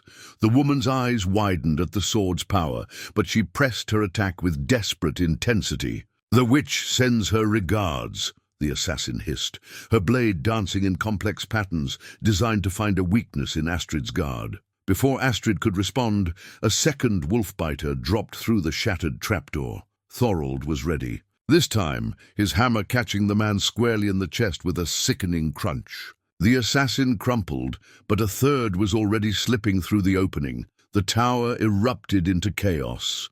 Above, more assassins fought to enter through the roof. Below, shouts and the clash of steel indicated another assault on the main door. Caught between, Astrid and her companions fought with desperate courage. Brimir seemed to guide Astrid's hand, the blade moving with uncanny precision to parry the assassin's attacks. When she finally found an opening, the runic sword slid between the woman's ribs like a needle through cloth. The assassin gasped, her eyes widening in surprise rather than pain. "He was right," she whispered as she fell. "The sword fights on. Its own." No time to contemplate her words. More wolf-biters poured through the opening, forcing Astrid, Thorold, and Dagny to give ground. They retreated down the stairs to the main hall, where Leif and the others fought to hold the door against attackers who had somehow breached the outer defenses. "The storm," Astrid realized with sudden clarity. "It hides them from our sight, but also hides us from theirs. They attack blindly, hoping to find me." The second war chant rose to her lips unbidden, the song of elements that Brynhilda had begun to teach her before the attack. Though she had not completed the lesson, the melody came to her now, the ancient words flowing from her throat like water over stones. The effect was immediate and dramatic. The howling wind outside fell silent for a heartbeat, then reversed direction with explosive force. Assassins clinging to the tower walls were torn away, screaming as they plummeted into the darkness. Inside, the temperature rose perceptibly, ice melting from beams and walls. With each syllable of the chant, Astrid felt memories slipping away. Trivial things at first, the taste of her morning meal, the color of her first pony, the scent of summer's first bloom. Then more significant recollections began to fade. Her 10th Winter Festival, her mother's favorite song, the name of her childhood friend. She fought to control the magic, to direct the storm's fury at their enemies while preserving what mattered most in her mind. The effort was excruciating, like trying to hold sand in a clenched fist. When the last note faded, the storm outside had diminished to a gentle snowfall. The remaining assassins had been driven off or killed, leaving 6 bodies within. The tower, 3 wolf-biters, and 3 defenders. Astrid stared down at the dead, grief washing over her as she recognized Eirik, the young red-haired scout, among the fallen. She tried to recall his family name, to honor his sacrifice properly, but the memory was gone, consumed by the war chant's hungry magic. "Astrid," Leif approached cautiously, his face streaked with blood from a shallow cut across his forehead. "The storm, did you—" "Yes," she answered, her voice hollow. "I controlled it, for a price." Understanding dawned in his eyes. "What did you lose?" "Pieces of myself," she said simply. "But I retained what matters most. For now." They worked, in somber silence, to tend the wounded and prepare the dead for proper rites. Dagny collected the assassin's weapons, including a distinctive dagger with a blade so dark it seemed to drink the light. Night glass, Sina identified it, refusing to touch the weapon. Forged in human blood by vulvas who consort with forces from beyond the 9 worlds. Its wounds resist healing, and even a scratch can fester for months. Astrid studied the blade grimly. So Bloodaxe's witch grows more desperate and more dangerous. As dawn approached, they gathered in the main hall to plan their next move. The storm had bought them time, but also revealed how vulnerable they remained. The assassins had found them despite the weather, and Bloodaxe's main force would not be far behind once the snow cleared. "We need to understand what we face," Astrid decided. "This witch hunts me because of Brimir's power. I must know why and how to counter her magic." "The second sacred site on your father's map," Sina suggested. "The one in the eastern highlands. If anywhere holds answers, it would be there." Leif shook his head. "Too dangerous to travel now, with Bloodaxe's forces between us and the eastern paths." Astrid's hand moved to the silver arm ring, which hummed with renewed energy against her skin. "We may not have a choice," she said softly. "The third war chant awaits, and without it, I fear we cannot hope to survive what comes next." Morning brought temporary respite. The storm had blanketed the mountain pass in snow too deep for Bloodaxe's army to navigate quickly, buying them precious days. Scouts reported the enemy had withdrawn to the lower valley, waiting for the weather to clear. Astrid stood at the tower window, watching the sunrise paint the snow-covered mountains gold and pink. Her head ached from the magic she'd worked, and holes in her memory appeared randomly, moments where she'd reach for a name or a face, only to find emptiness where knowledge should be. "You should rest," Leif said, joining her with a steaming cup of herbal tea. You drove off the assassins and calmed the storm. That's victory enough for one night. She accepted the cup gratefully, letting the warmth seep into her cold fingers. A small victory, she murmured. Bloodaxe still comes, and his witch grows stronger. I can feel her searching. Even as the words left her lips, a strange sensation crawled across Astrid's skin, like insects skittering over her flesh. She gasped, dropping the cup, which shattered on the stone floor. Astrid! Leif's concerned face swam before her as darkness edged her vision. She's found me, Astrid whispered as consciousness slipped away. She awoke to find herself lying on her pallet, Sina's worried face hovering above her. The healer pressed a cool cloth to her forehead, murmuring incantations that seemed to push back the oppressive weight that had settled over Astrid's mind. What happened? She managed to ask, her throat painfully dry. The witch's seeking spell. I found you, Sina explained grimly. She sends nightmares and weakness to drain your strength before the battle. With effort, Astrid pushed herself up on one elbow. The main hall was filled with people, not just their defenders, but villagers from the caves. Men, women, and children huddled on pallets or sat slumped against walls, all showing signs of the same malaise that had struck her. All of them? She asked in horror. Sina nodded. It began shortly after dawn. First you, then Leif and Thorold. Then others who had contact with you or the sword. By midday, half the clan showed symptoms. The witch's curse spreads like a disease. Can you counter it? The old healer's face was grim. I slow it only. This magic is beyond my skill to break. Dagny approached, her normally vibrant face drawn and pale. The children suffer worst, she reported. 2 of the youngest have fallen into sleep we cannot wake them from. Cold anger settled in Astrid's chest, burning away some of the magical lethargy. Bloodaxe's witch had crossed a boundary, attacking. Not just warriors, but innocent children. Such tactics spoke of desperation or cruelty beyond measure. With grim determination, she pushed herself to her feet, ignoring the dizziness that threatened to topple her. Bring me the map, she ordered.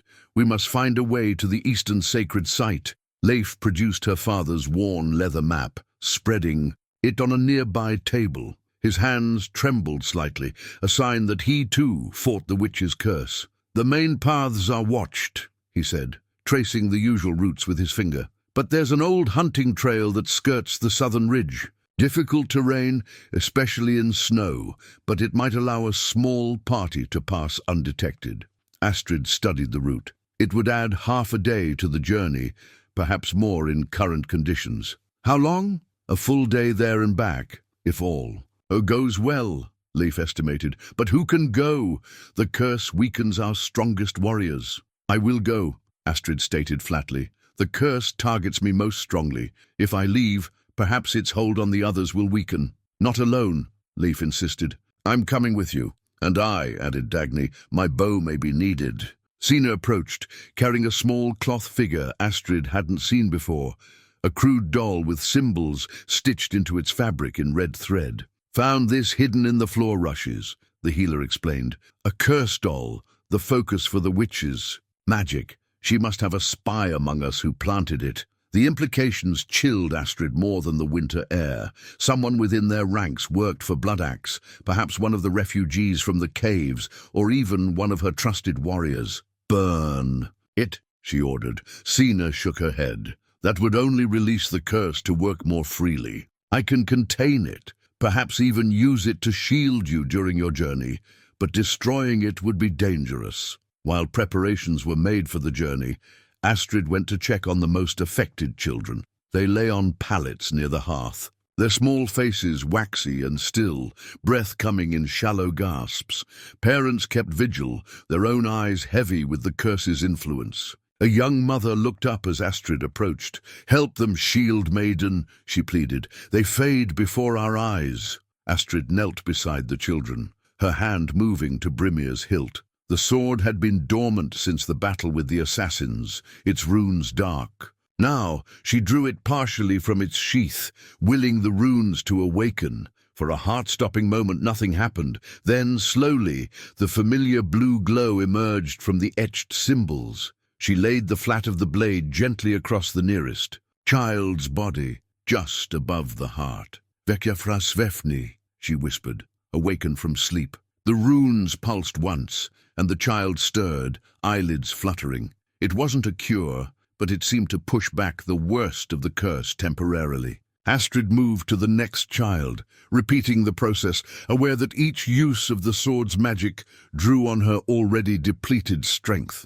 By the time she'd tended the 7 most affected children, her hands shook with exhaustion. The witch's curse pressed heavily on her, and dark shapes seemed to flit at the edges of her vision, harbingers of the nightmares to come if she succumbed to sleep. "We must leave now," she told Leif and Dagny as they finished gathering supplies. "Every hour strengthens the witch's hold." Sina approached, carrying a small pouch that emanated a bitter herbal scent. "Dreamroot and foxberry," she explained.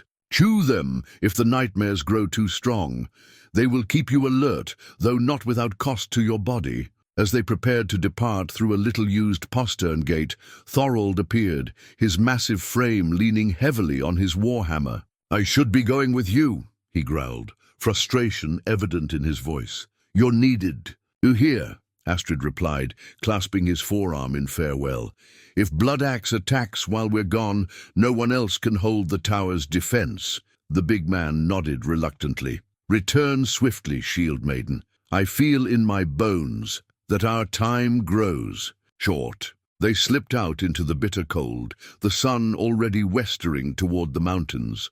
The hunting trail was barely visible beneath the fresh snow, but Leif's woodcraft was sufficient to keep them on path. Behind them, the watchtower stood silent against the darkening sky, its occupants fighting a battle against an enemy they couldn't see or touch. Astrid felt the witch's attention follow her, like a physical weight, pressing down with each step. Whatever waited at the sacred site, she prayed to the All-Father it would be enough to break the curse before her people paid the ultimate price. Night fell swiftly in the mountains, bringing with it a bone-deep cold that penetrated even their thickest furs. The hunting trail proved treacherous, narrow ledges along steep drops, snow-covered deadfalls, waiting to trap an unwary foot, patches of ice gleaming dangerously in the moonlight. Twice they were forced to backtrack when the path disappeared. Entirely beneath snowdrifts, the witch's curse pressed more heavily with each passing hour. Dagny stumbled frequently, her normally keen eyes dulled by supernatural fatigue. Leif's face had taken on a greyish pallor, and he muttered occasionally to himself, fighting phantoms only he could see. Astrid led them forward through sheer will, chewing the bitter herbs Sina had provided whenever dark visions threatened to overwhelm her. "We should rest," Leif suggested as midnight approached. "Even a few hours would—" "No," Astrid cut him off. "Sleep gives her power over us. We keep moving." They pushed on through the darkest hours, following the hunting trail as it wound higher into the eastern peaks. Near dawn, they crested a ridge and found themselves looking down into a sheltered valley. At its center stood a perfect circle of standing stones, their weathered surfaces gleaming with frost in the pre-dawn light. "The second sacred site," Astrid breathed, relief momentarily outweighing exhaustion. Dagny nocked an arrow to her bow. "We're exposed here. If Bloodaxe has scouts in these hills." They descended cautiously, approaching the stone circle from the east, where a small copse of ancient pines provided some cover. As they drew closer, Astrid felt the witch's curse intensify, as though the magic recognized its peril and fought back with renewed vigor. "She knows where we are," Astrid warned, drawing Brimir. The sword's runes flickered weakly, struggling against the oppressive magic. "Be ready." The stone circle consisted of 12 monoliths arranged around a central altar stone, similar to the site where Astrid had first met the Valkyries, but larger and more imposing. Runes covered every surface, some familiar to Astrid from her father's teachings, others strange and ancient beyond her knowledge. As they stepped between the monoliths, the air within the circle seemed to thicken, the curse's weight suddenly, lifting like a physical burden, removed from their shoulders. Dagny gasped, straightening as her strength returned. A sanctuary, Leif realized, his eyes clearing. The witch's magic cannot penetrate this place. Relief washed over Astrid, but she knew it was temporary. Outside the circle, the curse still held their people in its grip, and Bloodaxe's forces drew ever closer to the watchtower. "What now?" Dagny asked, lowering her bow slightly as she scanned the empty circle. "There's no one here." "Not yet," Astrid replied, moving to the central altar stone. Unlike the previous site, this stone bore a shallow depression in its center, stained dark by centuries of offerings. At its base lay a spear, ancient but perfectly preserved, its shaft carved with runes of protection and guardianship, its iron head gleaming as though recently forged. "The Guardian's spear," she whispered, recognizing it from the old sagas her father had taught her. According to legend, such weapons bound a chosen warrior to sacred ground, creating a sentinel who would protect the site for eternity. Before she could reach for it, the air shimmered and the Valkyries materialized around the circle's perimeter. Brynhilde, Sigrun, and others Astrid had not seen before. Their forms seemed more solid here, less like spirits and more like flesh and blood. "You have come seeking the third war chant," Brynhilde stated, her voice resonating through the sacred space. "My people suffer under the witch's curse," Astrid replied. "We need protection against her magic." Sigrun stepped forward, her armor gleaming in the growing dawn light. "The final chant is the most powerful and demands the greatest price. It is the death song, the melody that guarantees passage to Valhalla for those who fall in battle." "What price must be paid for such power?" Leif asked, his hand moving instinctively to his dagger. "This sacred site requires a guardian," Brynhilde explained, gesturing to the spear. "One who will remain when others depart, bound to this place until the end of days. Without such protection, the witch will corrupt this ground as she has attempted with the other sacred places." Understanding dawned cold and clear in Astrid's mind. "One of us must stay." "Yes," confirmed Sigrun, "one soul freely given to stand eternal watch." Silence fell over the circle as the implications sank in. To learn the death song and break the witch's curse, one of their small party would have to sacrifice everything, not just their life, but their afterlife as well, bound forever to this remote stone circle. "I'll do it," Leif said suddenly, stepping forward. "My life for the clan." "No," Dany countered immediately. "My bow serves better here than in battle. I will stay." Astrid looked between her two companions, her heart aching with the choice before them. Leif, whose quick mind had saved them countless times, whose quiet strength had been her foundation since childhood. Dagny, whose keen eyes and steady aim had protected them from unseen threats, whose courage never wavered even in the darkest moments. "It must be a choice, freely made," Brynhilde said, her eyes fixed on Astrid. "But choose wisely, Shield Maiden. The Guardian's duty is eternal, yet essential for what is to come." Before Astrid could respond, a horn blared in the distance, the distinct sound of Bloodaxe's war horn. Dagny rushed to the circle's edge, peering down into the valleys below. "Scouts!" she reported grimly. "At least a dozen, moving up the eastern trail. They've found our tracks." "We have no time for debate," Leif said urgently. "Astrid, you must return with the death song. You're the only one who can wield Brimir's power. And you're the only strategist capable of organizing our final defense," Dagny added. "It must be me." The archer removed her bow and quiver, placing them at Leif's feet. "Take these to my sister. Tell her I found my purpose." She turned to Astrid, her eyes clear and determined. "Learn the chant, Shield Maiden. Make my sacrifice worth the cost." Before either could object, Dagny strode to the altar stone and grasped the Guardian's spear. The weapon flared with golden light, runes igniting along its shaft. The archer gasped as the magic flowed into her, binding her essence to the sacred ground. "Go," she commanded, her voice already taking on a resonant quality that echoed strangely in the stone circle. "I will delay the scouts. They shall not pass while I stand guard." Tears stung Astrid's eyes as she clasped Dagny's forearm one final time. "I will honor your sacrifice, sister-in-arms." "Learn well," Dagny replied with a sad smile. And when you sing the death song, think of me." With heavy hearts, Astrid and Leif stepped back as Brynhilde approached to begin the final lesson. The Valkyrie's voice dropped to a whisper that somehow filled the entire circle. "The death song guarantees passage to Valhalla for warriors who fall in battle," she explained. "It eases their passing and ensures their place in the All-Fathers. But it also severs the witch's connection to the mortal world, breaking her hold on the living." As Brynhilde began to sing the ancient melody, Astrid felt its power resonate through her very bones. Unlike the previous chants, this one carried neither pain nor the cost of memory. Its price had already been paid by Dagny's sacrifice. The haunting note spoke of battle and glory, of wounds received with honor and death embraced without fear.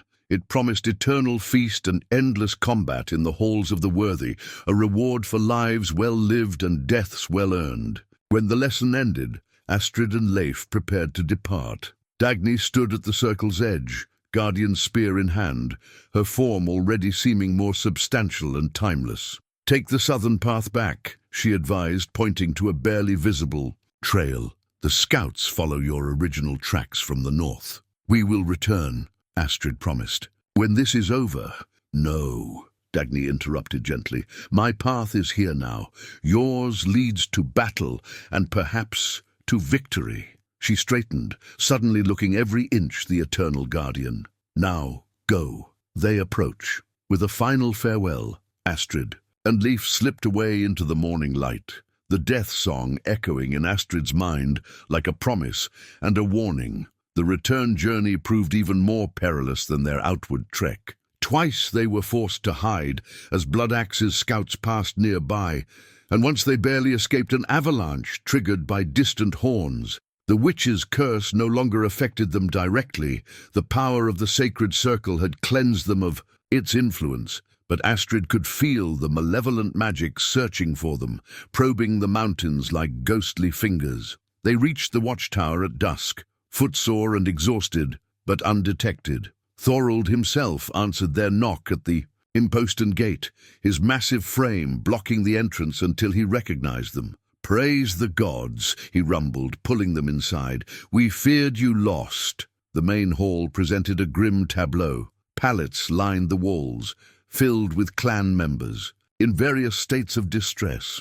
Some tossed in feverish nightmares, while others lay still as death, their breathing shallow and labored. Sina moved among them, administering herbs and comfort where she could. "The curse grows stronger," the old healer reported, her own face drawn with fatigue. "3 more have fallen into the deep sleep since you left. I fear they will not wake." Without help, Astrid's eyes swept the hall, noting the absence of a familiar face. "Dagny?" Thorold asked. "She remains at the sacred site," Leif answered quietly. "A guardian to protect the ground from the witch's corruption." Understanding and sorrow passed across the big man's features. He had known Dagny since she was a child, had taught her to wield her first bow. "A worthy sacrifice," he said finally. "Did you find what you sought?" "Yes," Astrid confirmed, her hand moving to Brimir's hilt. "The 3rd war chant, the death song that will break the curse and guarantee our fallen a place in Valhalla." Hope flickered across the faces of those coherent enough to understand. Sina approached, her shrewd eyes examining Astrid closely. "The circle's power protected you," she observed, "but the curse still hangs over the rest of us. Can you break it?" "With the death song, yes," Astrid replied. "But first I need to prepare. The witch will feel her magic unraveling and strike back with everything she possesses." While Leif reported their journey to the remaining council members, Astrid retreated to a quiet corner of the tower. There she drew Brimir and laid the sword across her knees, studying the runes etched into the ancient blade. Some now glowed with a steady blue light, while others remained dark, dormant power awaiting awakening. Sina joined her, carrying a bundle wrapped in worn linen. "The time has come for this," the healer said, carefully unfolding the cloth to reveal segments of armor, a breastplate, vambraces, and greaves made of darkened steel, inlaid with silver runes. "Ceremonial armor from the temple days," Sina explained. "Worn by those who communed with the gods. I've kept it hidden, waiting for one worthy of its protection." The armor was clearly ancient, but had been meticulously preserved. The runes matched those on Brimir's blade, creating a unified set of protection when worn by the sword's wielder. "I am honored," Astrid said, running her fingers over the intricate metalwork. "But I'm no priestess." Signa's smile was knowing. "Are you not? You speak with the Valkyries, wield runic magic, and prepare to sing the death song. In the old days, such a woman would have been revered as the All-Father's voice." As the night deepened, scouts brought word that Bloodaxe's army had begun moving up the pass, clearing the snow with teams of laborers. By dawn, they would reach the narrows below the watchtower. The final battle approached. Leif organized their defenses, positioning their remaining 17 warriors at strategic points throughout the tower. Traps were reset, weapons distributed, and precious arrows counted and allocated. The civilians, too weak to fight, were moved to the tower's uppermost level, where they might have the best chance of survival if the lower floors fell. Near midnight, Astrid called a final council in the main hall. Wearing the ceremonial armor, Brimir sheathed at her side, she looked every inch the warrior priestess Signa had named her. "At dawn, Bloodaxe comes with his full strength," she told the assembled defenders. "We are few, they are many. Under normal circumstances, our defeat would be certain." She drew Brimir, the runes blazing to life in the dimly lit hall. "But these are not normal circumstances. We fight with the old powers at our side. I've learned 3 war chants from the Valkyries themselves, each with its own purpose and price. The shield song protects, but drains my strength. The element song controls nature, but consumes my memories. The death song breaks the witches. The curse and guarantees our fallen a place in Valhalla." Thorold leaned on his warhammer, his eyes reflecting the sword's blue light. "Can these chants bring us victory against such numbers?" "Not alone," Astrid admitted. "For that, we need courage, skill, and a plan that uses our few advantages." Leif stepped forward, unrolling a map of the tower and its surroundings. "We've prepared defensive positions here, here, and here," he explained, pointing to locations on the parchment.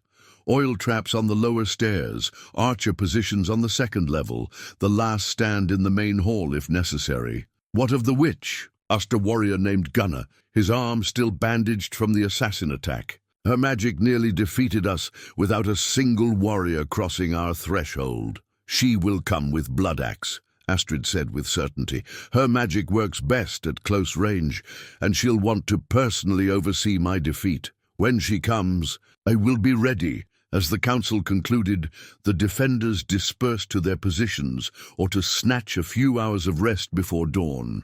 Astrid found herself alone with Leif in the hall, the weight of tomorrow's battle settling between them like an unspoken truth. "You should rest," he suggested, though they both knew sleep would prove elusive this night. "Soon," she promised. "First, I must break the curse on our people." In the quiet of the hall, surrounded by the suffering of her clan, Astrid began the death song. Unlike the previous chants, this one flowed from her without physical cost, its notes clear and pure. In the still air, the melody spoke of honor and courage, of worthy deaths and eternal reward, of passage into the golden hall where brave souls feast forever. As the song filled the tower, a change came over the afflicted. The restless stirring of nightmares calmed. Labored breathing eased, furrowed brows smoothed in peaceful sleep. The witch's curse unraveled like a poorly woven cloth, its malevolent power breaking against the ancient promise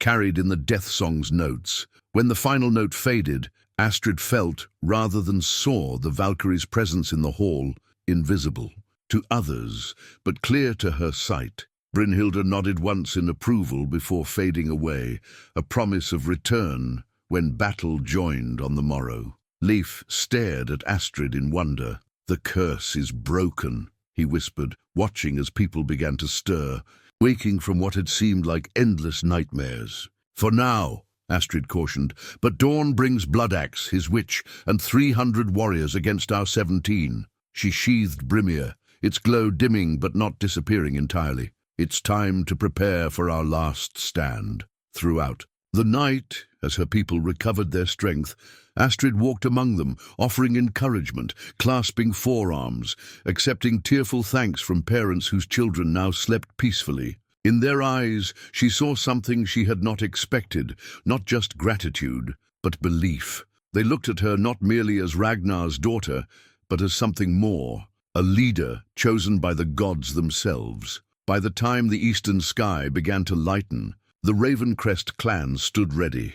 Whether for victory or glorious defeat, the day of reckoning had arrived. Dawn broke blood-red over the mountains, painting the snow-covered peaks in crimson and gold. From the watchtower's highest window, Astrid watched Bloodaxe's army assemble in the pass below, a dark mass of warriors stretching back farther than she could see. Their weapons caught the morning light, hundreds of spear points and axe heads glinting like malevolent stars. War drums began to beat, their deep rhythm echoing off the surrounding cliffs.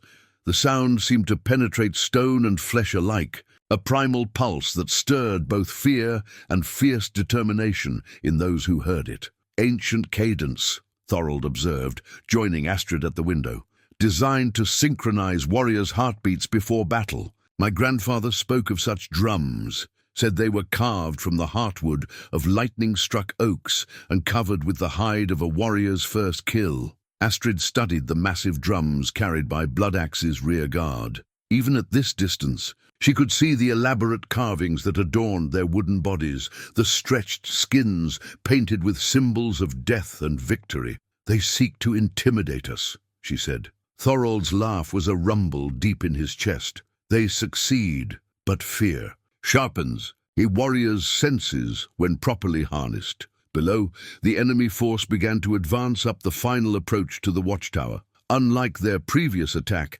this time they moved with methodical purpose, shields locked in tight formation, scouts probing ahead for traps, archers ready to provide covering fire.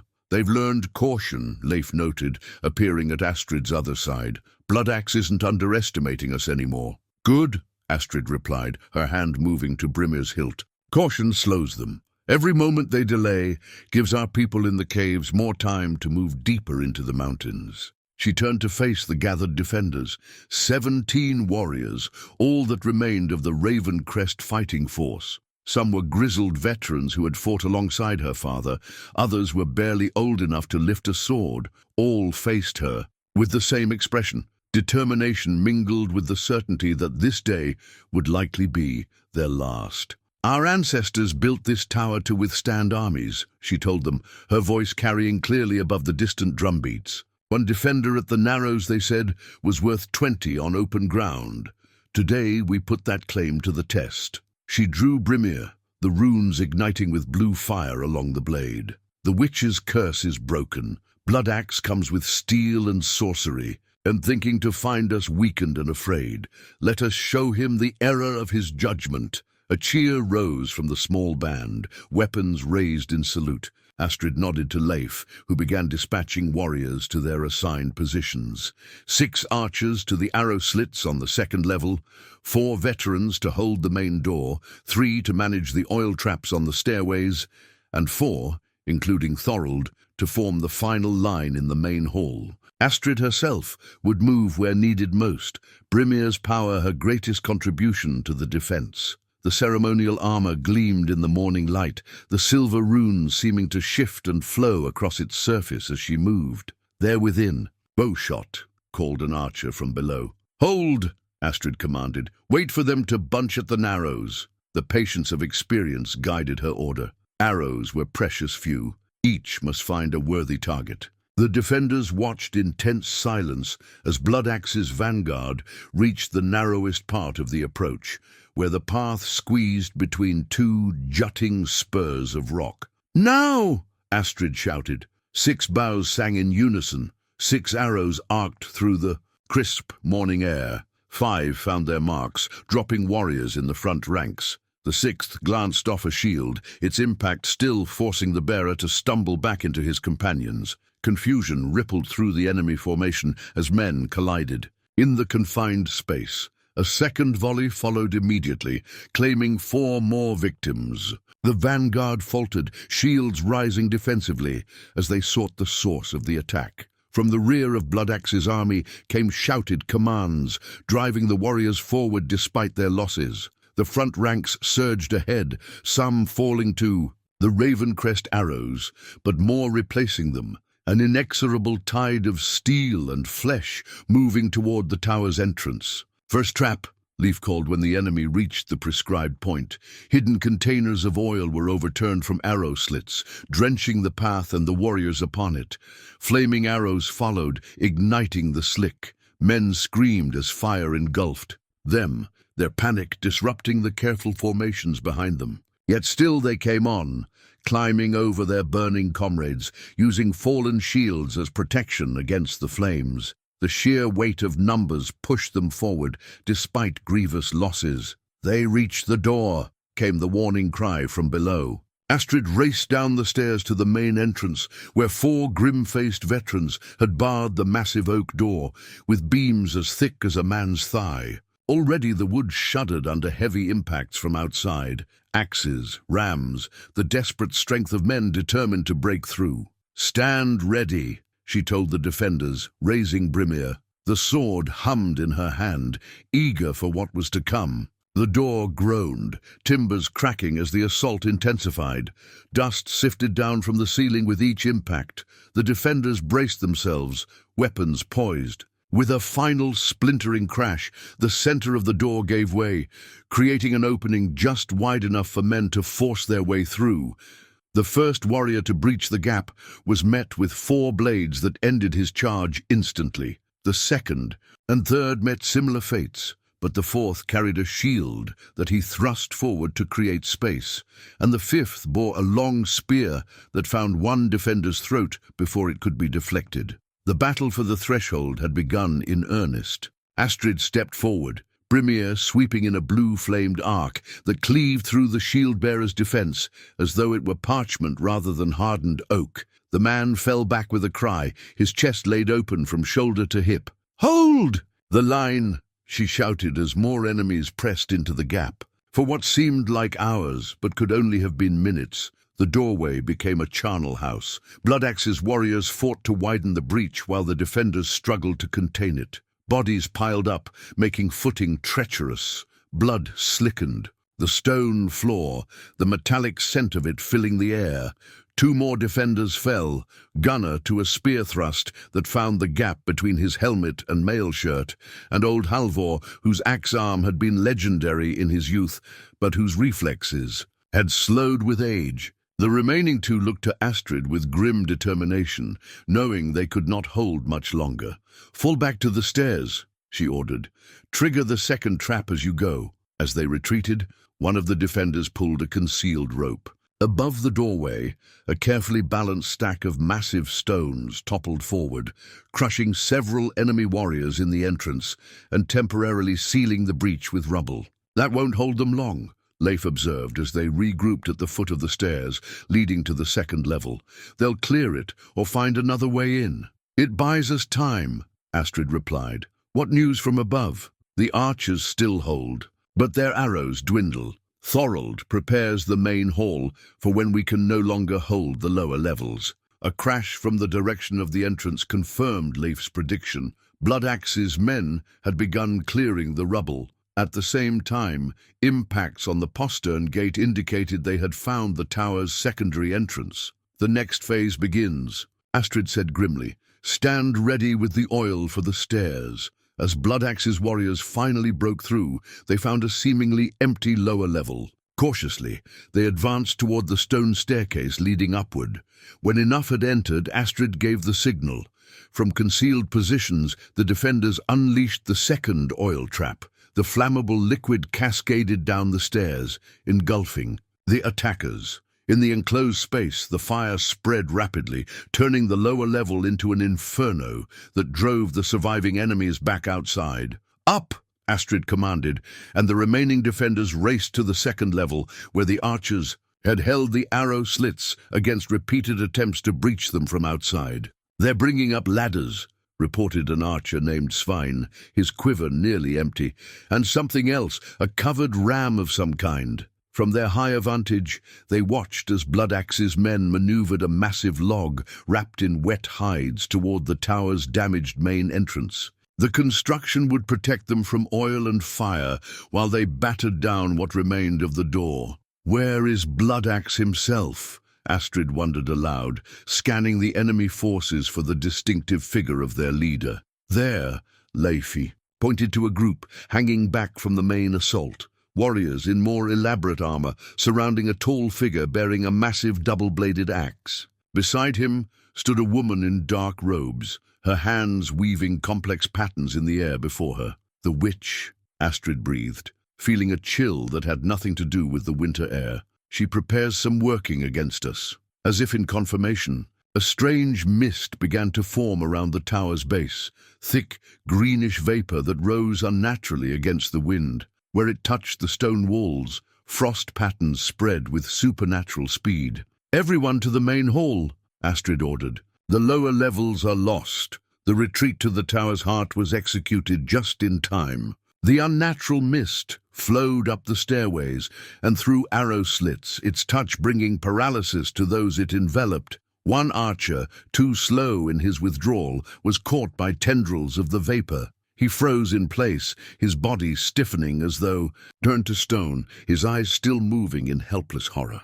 The main hall's heavy doors closed on the advancing mist, ancient wards carved into the wood, temporarily holding the sorcery at bay. 17 had begun the defense. Now only 11 remained, gathered for what all knew would be their final stand. Outside, the war drums beat faster, their rhythm matching the pulse of hearts prepared for death. The main hall transformed into their final redoubt. Furniture was overturned to create barricades.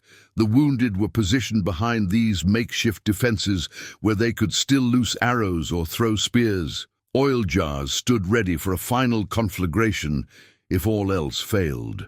Astrid paced the perimeter, Brimir glowing steadily in her hand. The ceremonial armor seemed to grow lighter on her frame with each passing moment, the runes flowing across its surface like quicksilver as they responded to the growing magical threat. Outside, "The doors won't hold much longer," Leif reported, examining the heavy oak panels that separated them from the enemy. Frost patterns spread across the wood from the outside, the witch's mist seeking entry despite the protective runes. "The wards weaken with each passing minute. Her magic grows stronger the closer she comes," Sina observed. The old healer had insisted on remaining with the defenders rather than retreating to the caves with the other non-combatants. "She draws power from death and fear.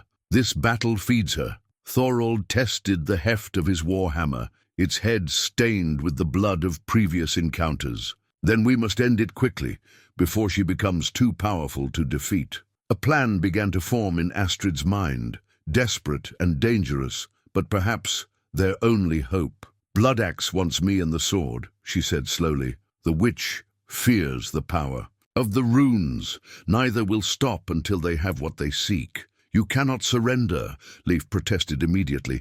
"They would kill us all, regardless." "Not surrender," Astrid clarified. "Lure. Draw them in where their advantage of numbers means less." Her eyes swept the hall, calculating distances and positions. "And separate the witch from her protectors." Understanding dawned in Thorold's eyes. "A sortie. Break through their lines to strike at the witch directly." "Yes," Astrid confirmed. "She is the true threat. Without her magic, Bloodaxe becomes just another warlord, dangerous but not unstoppable." "Suicidal," Leif muttered, though his tactical mind was already working through the possibilities. "But also our best chance. The question is how to reach her through hundreds of warriors." Before Astrid could respond, a tremendous crash shook the tower. The main doors bulged inward, frost spreading from their edges across the surrounding stonework. Another impact followed, and splinters flew from the ancient wood. "They've broken through below," came a cry from one of the defenders watching the stairwell. "The mist rises." No more time for planning. Astrid raised Brimir high, the swords. Blue light casting eerie shadows across the hall. "Hold as long as you can," she commanded. "Create chaos and confusion. I will find a path to the witch." The doors shattered inward in a shower of frozen splinters. The unnatural mist poured through the opening, followed immediately by Bloodaxe's warriors, their weapons raised for the kill. The clash when it came was deafening, steel on steel, the shouts of attackers and defenders, the dull thud of bodies falling on stone. In the confined space, Bloodaxe's numerical advantage counted for less, but still the defenders found themselves driven back, step by bloody step. Astrid fought at the forefront, Brimir cleaving through mail and flesh with terrifying ease. The sword seemed to guide her hand, anticipating attacks before they came, finding openings in enemy defenses that mortal eyes would miss.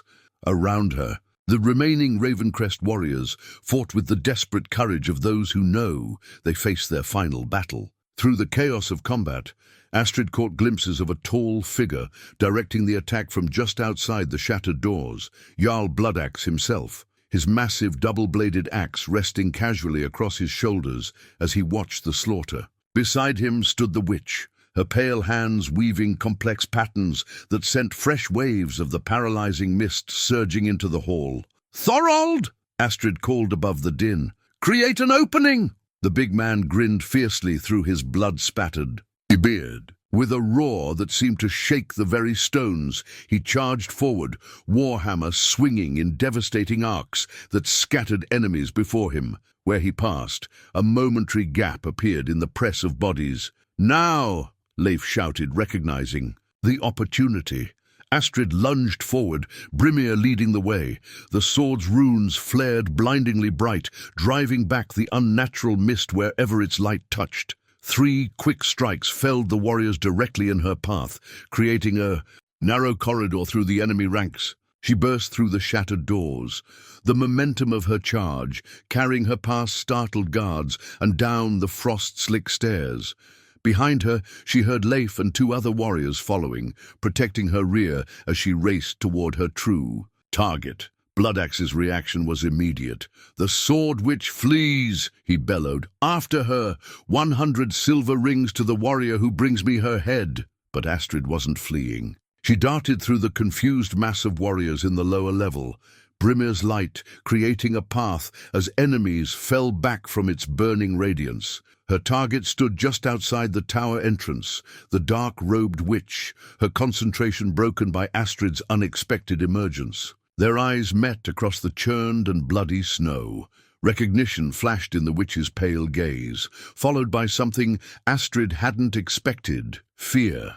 "Kill her!" the witch shrieked, backing away as her hands began weaving new spells. "Kill her! Now!" Warriors moved to intercept, but too slowly. Astrid called upon the second war chant, the Song of Elements, accepting the cost of lost memories as power surged through her. The ground beneath the witch's feet suddenly turned to slush, causing her to stumble. The wind rose at Astrid's command, howling around the tower and disorienting the enemy warriors. Leif and the others caught up, forming a protective wedge around Astrid as she advanced on the witch. "We cannot hold for long," he warned, parrying a spear thrust aimed at her back. "We don't need long," Astrid replied, her voice carrying the harmonic resonance of the active chant. The witch recovered her balance and raised her staff, a gnarled length of blackened wood, topped with a crystalline orb that pulsed with sickly green light. From it erupted a stream of the paralyzing mist, far denser and more potent than before, aimed directly at Astrid. Brimir met the magical attack head-on, the runic blade slicing through the mist as though it were solid. Where sword and sorcery collided, strange energies crackled and spat, causing both women to stagger from the backlash. "You cannot defeat me, Shield Maiden," the witch snarled, her beautiful face contorting with hatred. "I have bound powers you cannot comprehend. The Valkyries are but pale shadows compared to the forces that serve me. Yet you fear them," Astrid countered, advancing another step. "You fear this sword and what it represents." "I fear nothing!" the witch screamed, unleashing another magical assault. This time, tendrils of darkness shot from her staff, wrapping around Astrid's limbs like serpents, seeking to immobilize her. The ceremonial armor's runes flared in response, burning away the magical bonds, but not without cost. Astrid felt her strength draining with each defensive effort. Around them, the battle had shifted. Bloodaxe himself now pushed through his warriors, intent on reaching the confrontation between Astrid and the witch. His face was a mask of rage beneath his horned helmet, his double-bladed axe already slick with the blood of Ravencrest defenders. "The woman is mine, Skuld," he roared at the witch. "I want her alive. She must die now." The witch, Skuld, countered, never taking her eyes from Astrid. "The sword's power grows too great." Their momentary conflict gave Astrid the opening she needed. With a swift motion, she drew a throwing knife from her belt and hurled it not at the witch, but at the crystal atop her staff. The blade struck true, cracking the orb. Green light spilled from the fracture, unstable and wild. Skuld shrieked in alarm, trying to contain the escaping energy. The staff trembled in her grasp, the crystals pulsing, becoming erratic and dangerous. "Fall back!" Astrid commanded her companions. "The staff destabilizes!"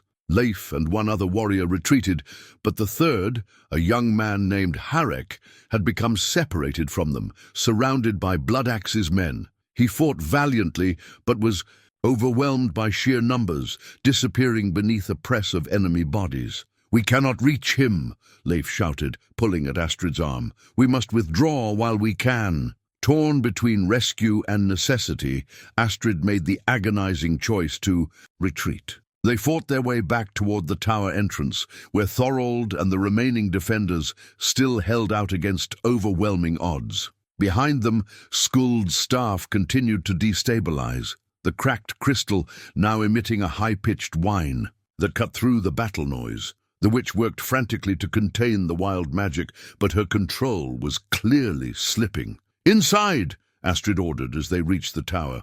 "Everyone inside now!" The Ravencrest defenders disengaged as best they could, falling back through the entrance. Astrid was the last to enter, turning to face the courtyard one final time. What she saw froze her in place for a crucial moment. Bloodaxe had reached Skuld and was berating her furiously, oblivious to the danger of the failing staff. Around them, warriors began to back away instinctively, sensing the growing magical instability.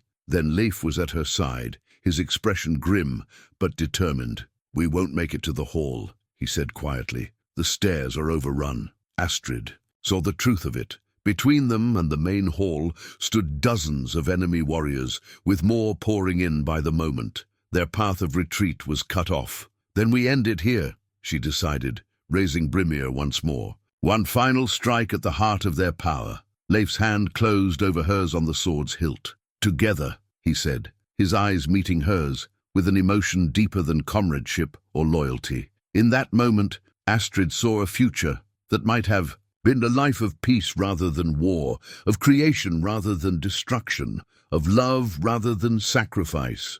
But such futures were not for those chosen by the Valkyries.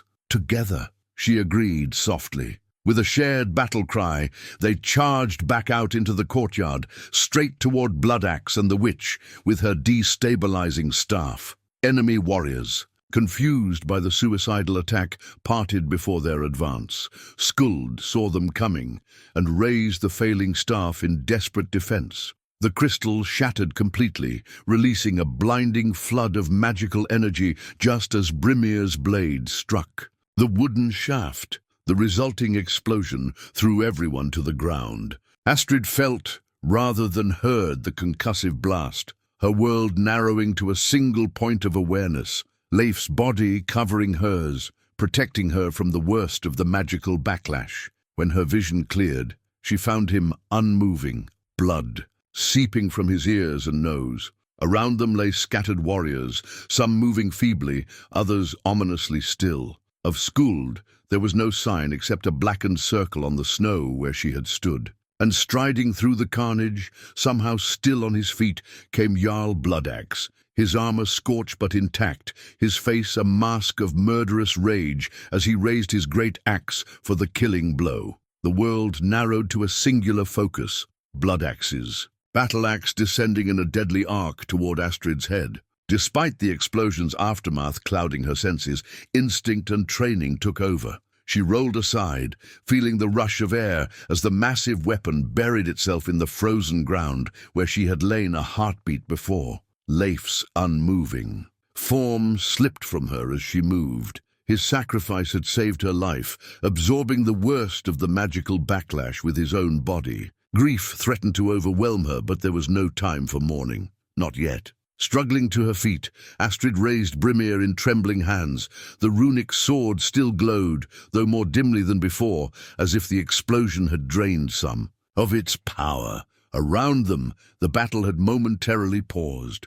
Warriors on both sides stunned by the magical detonation or watching the confrontation between their leaders with wary anticipation. Bloodaxe wrenched his axe from the ground with a grunt, turning to face her once more. He was a massive man, towering head and shoulders above most of his warriors, his arms corded with muscle beneath his scorched armor. His beard was plaited, with gold rings that clinked softly as he moved, and his eyes, cold and calculating, assessed her with predatory intensity. "So," he rumbled, his voice surprisingly cultured for a man of such brutal appearance, "the daughter of Ragnar finally stands before me. Your father was a worthy opponent. Let us see if his offspring proves equally challenging." "You knew my father?" Astrid asked, buying time as her head cleared from the explosion. Bloodaxe's laugh was without mirth. "I killed your father, girl. Split his shield and opened him from collar to hip with this very axe." He raised the weapon, and Astrid saw the runes etched into its head. Not the protective symbols of Brimir, but darker markings meant to cause pain and lingering death. "He died well," Bloodaxe continued, circling slowly, "standing over the bodies of 6 of my best warriors. I promised him before the end that I would take everything he valued, his lands, his people, his legacy." Rage flared in Astrid's chest, hot and clarifying. "Is that why you've pursued us with such determination? A 4-year-old grudge?" "Hardly. Your clan guards sacred ground that contains power I require. Your father understood its value, as did his father before him. The Ravencrest have been obstacles to my ambition for generations." His eyes fixed on Brimir, though I must admit, I did not anticipate the sword's awakening. Skuld was most concerned about that development. Astrid glanced at the blackened circle where the witch had stood. "Your vulva miscalculated. An unfortunate setback," Bloodaxe acknowledged, with a shrug that suggested Skuld's fate concerned him little. "But not a fatal one. There are other witches, other sources of power, starting with that sword you hold so clumsily." Without warning, he attacked, the double-bladed axe whirling in patterns that belied its enormous weight.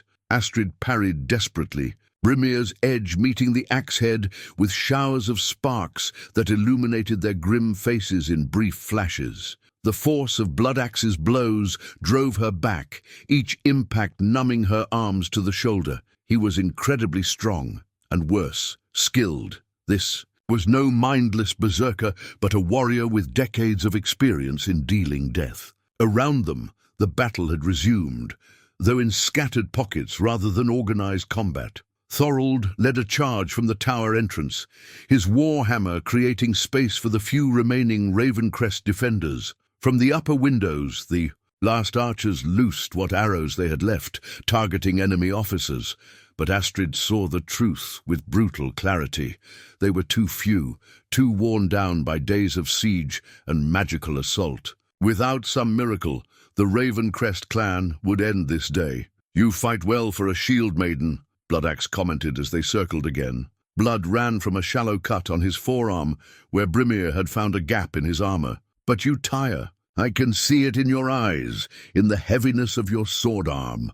He was right. The war chants had drained her, the magical explosion had disoriented her, and grief for Leif weighed on her heart like a stone. Yet surrender was unthinkable, not to this man who had killed her father and threatened everything she loved. "The Valkyries watch us, Bloodaxe," she said, her voice steadier than she felt. "They choose who rises to Valhalla and who sinks to Hell's cold realm. Which do you think they've chosen for you?"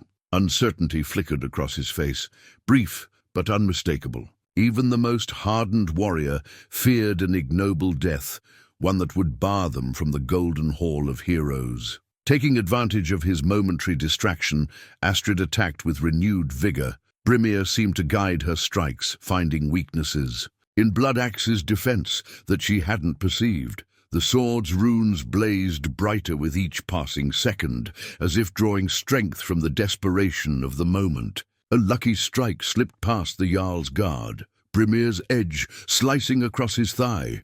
Bloodaxe roared in pain and fury, his next attack wild and uncontrolled. Astrid sidestepped, letting the axe's momentum carry it past her, then reversed her, gripped to drive Brimir's pommel into his unprotected face. Bone crunched beneath the impact. Bloodaxe staggered back, blood pouring from his shattered nose, momentarily blinded. Astrid pressed her advantage, raining blows that forced him further off balance. For a fleeting moment, victory seemed possible. Then Bloodaxe's boot found Leif's outstretched arm, and the Jarl stumbled. As he fell, his axe lashed out in a desperate sweep that caught Astrid across the abdomen. The ceremonial armor saved her from being cut in half, but the force of the blow sent her flying. She crashed into the tower wall, the impact driving the air from her lungs. Brimir clattered to the ground beside her. Bloodaxe regained his feet, wiping blood from his face with the back of his hand. His expression had changed from calculated assessment to murderous rage. "Enough playing," he snarled, advancing on her prone form. "I will take the sword from your corpse." Astrid struggled to rise to reach Brimir, but her body refused to respond quickly enough. She watched as Bloodaxe raised his axe for the killing blow, knowing she couldn't dodge this time. From somewhere nearby came Thorald's bellow of defiance, but the big warrior was too far away, engaged with 3 of Bloodaxe's men. No help would reach her in time. In that moment of absolute clarity that comes when death is certain, Astrid's mind turned to the 3rd war chant, the death song that guaranteed passage to Valhalla.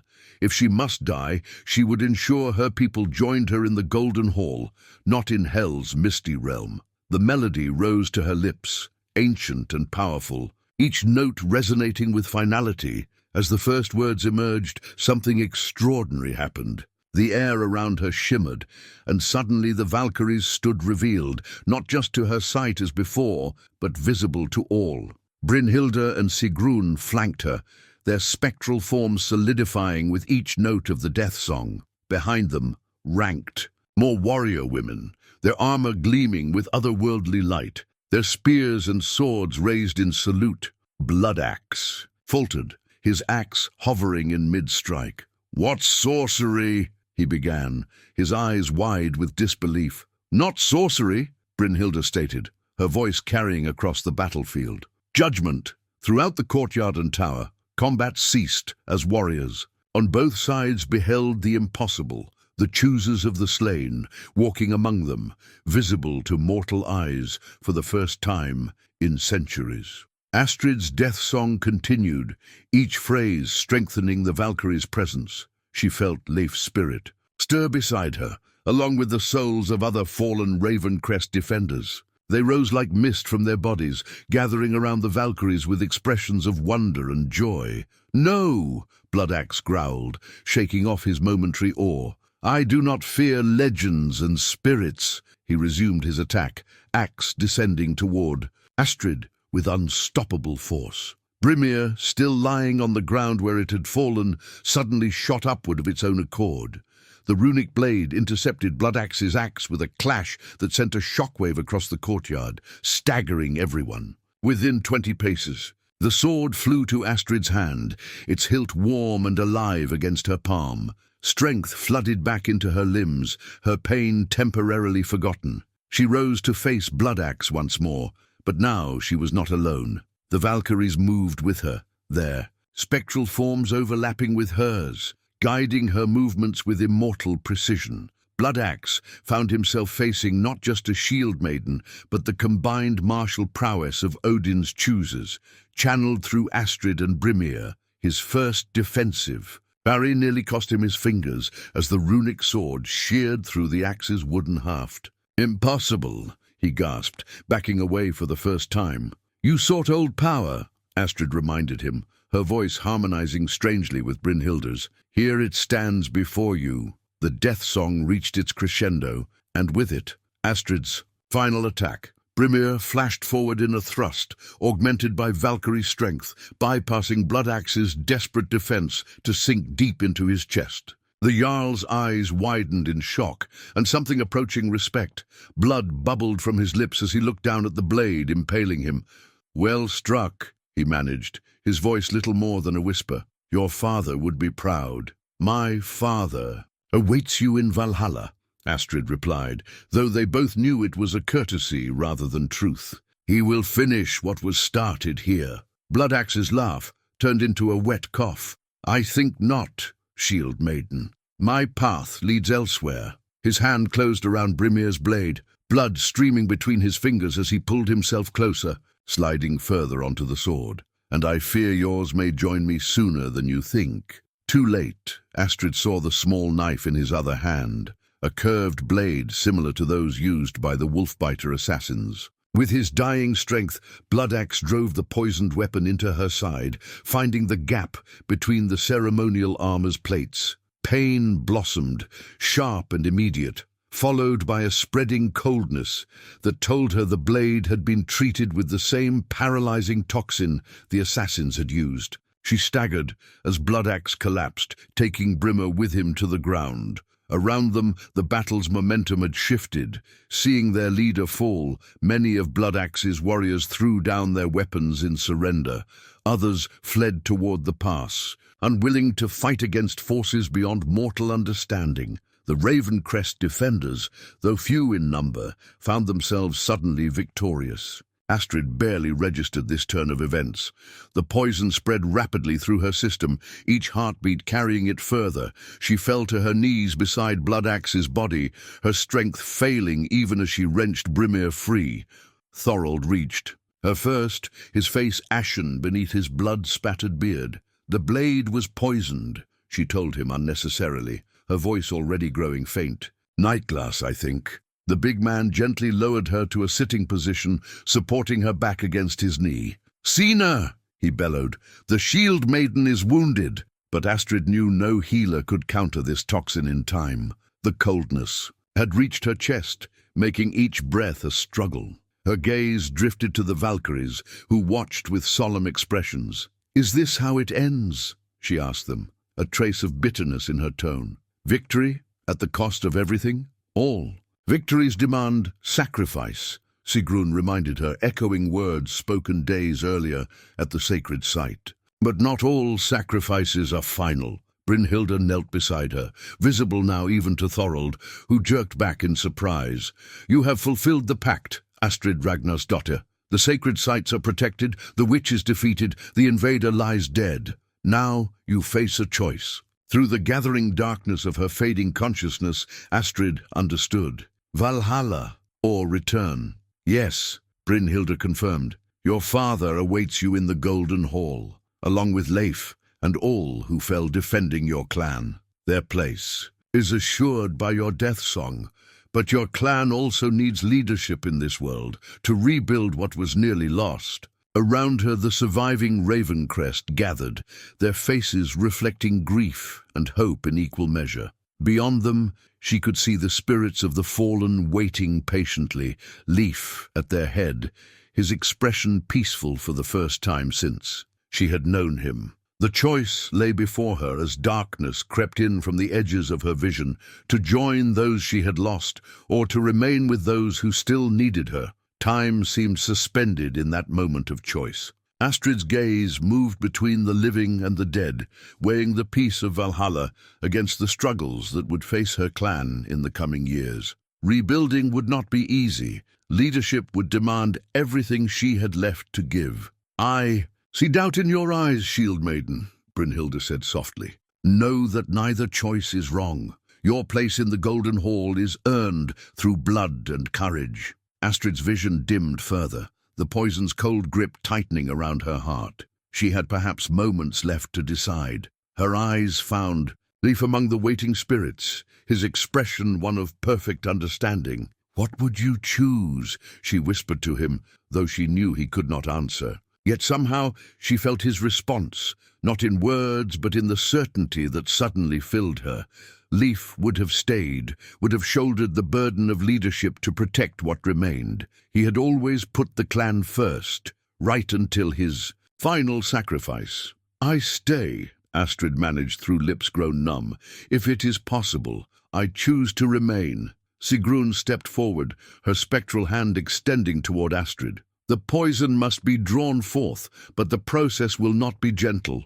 "Nothing worthwhile ever is," Astrid replied with the ghost of a smile. The Valkyrie placed her hand over the wound in Astrid's side. Pain exploded through her body, beyond anything she had experienced before, beyond even the drain of the war chants or the backlash of the witch's exploding staff. It was as though every drop of blood in her veins had turned to fire, burning away the poison but threatening to consume her in the process. She screamed until her voice gave out, her body arching against Thorold's supportive grip. Around her, the Ravencrest warriors watched in horrified fascination as black vapor seeped from the wound, drawn forth by Sigrun's otherworldly power. When it finally ended, Astrid collapsed limply in Thorold's arms, her breathing shallow but steadier. The poison was gone, though its effects would linger for days or weeks to come. "She will live," Brynhilda announced to the gathered clan. "Guard her well,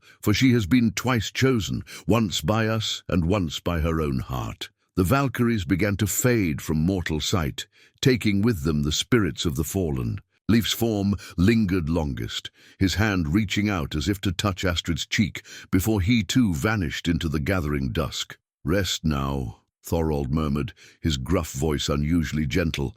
"The battle is won." Astrid's recovery took the better part of a month. Winter settled heavily over the mountains, sealing the passes and ensuring no further threats would come before spring. The survivors returned to their damaged settlement, salvaging what they could and rebuilding what had been destroyed. The council, much reduced by death and betrayal, unanimously named Astrid as their jarl, the first woman to hold the title in the clan's long history. None questioned her right to lead after what they had witnessed on the day of battle. When her strength returned, Astrid led a small party back to the stone circle where Dagny stood eternal watch as guardian. They found her changed, more presence than person now, her essence merging with the ancient power of the sacred site. Yet she recognized them, her spectral face lighting with joy at seeing her clan victorious. "The witch sought to corrupt these places," Dagny told them, her voice echoing strangely among the standing stones,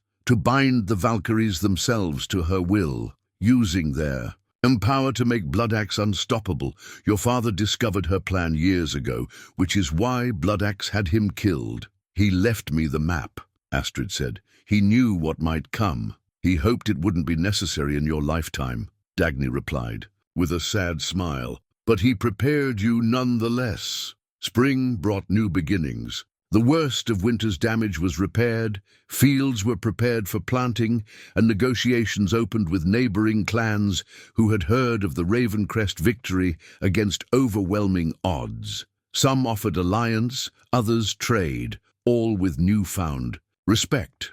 On the summer solstice, the longest day of the year, Astrid led her people in the dedication of a rune stone, a massive slab of granite inscribed with the story of their battle against Bloodaxe and the intervention of the Valkyries. At its center, the stone carver had depicted a shield maiden with a glowing sword, standing between the worlds of gods and men. Brimir hung at Astrid's side during the ceremony, its runes dormant but not dead. The Valkyries had not appeared to her since the battle, but the silver armring occasionally grew warm against her skin, letting her know she was not forgotten by those who had chosen her. That night, as celebrations continued around the settlement's central fire, Astrid slipped away to stand on the ridge overlooking the fjord. The northern lights danced across the sky, curtains of green and blue that the Old Ones said were reflections of the Valkyries' armor as they rode between worlds.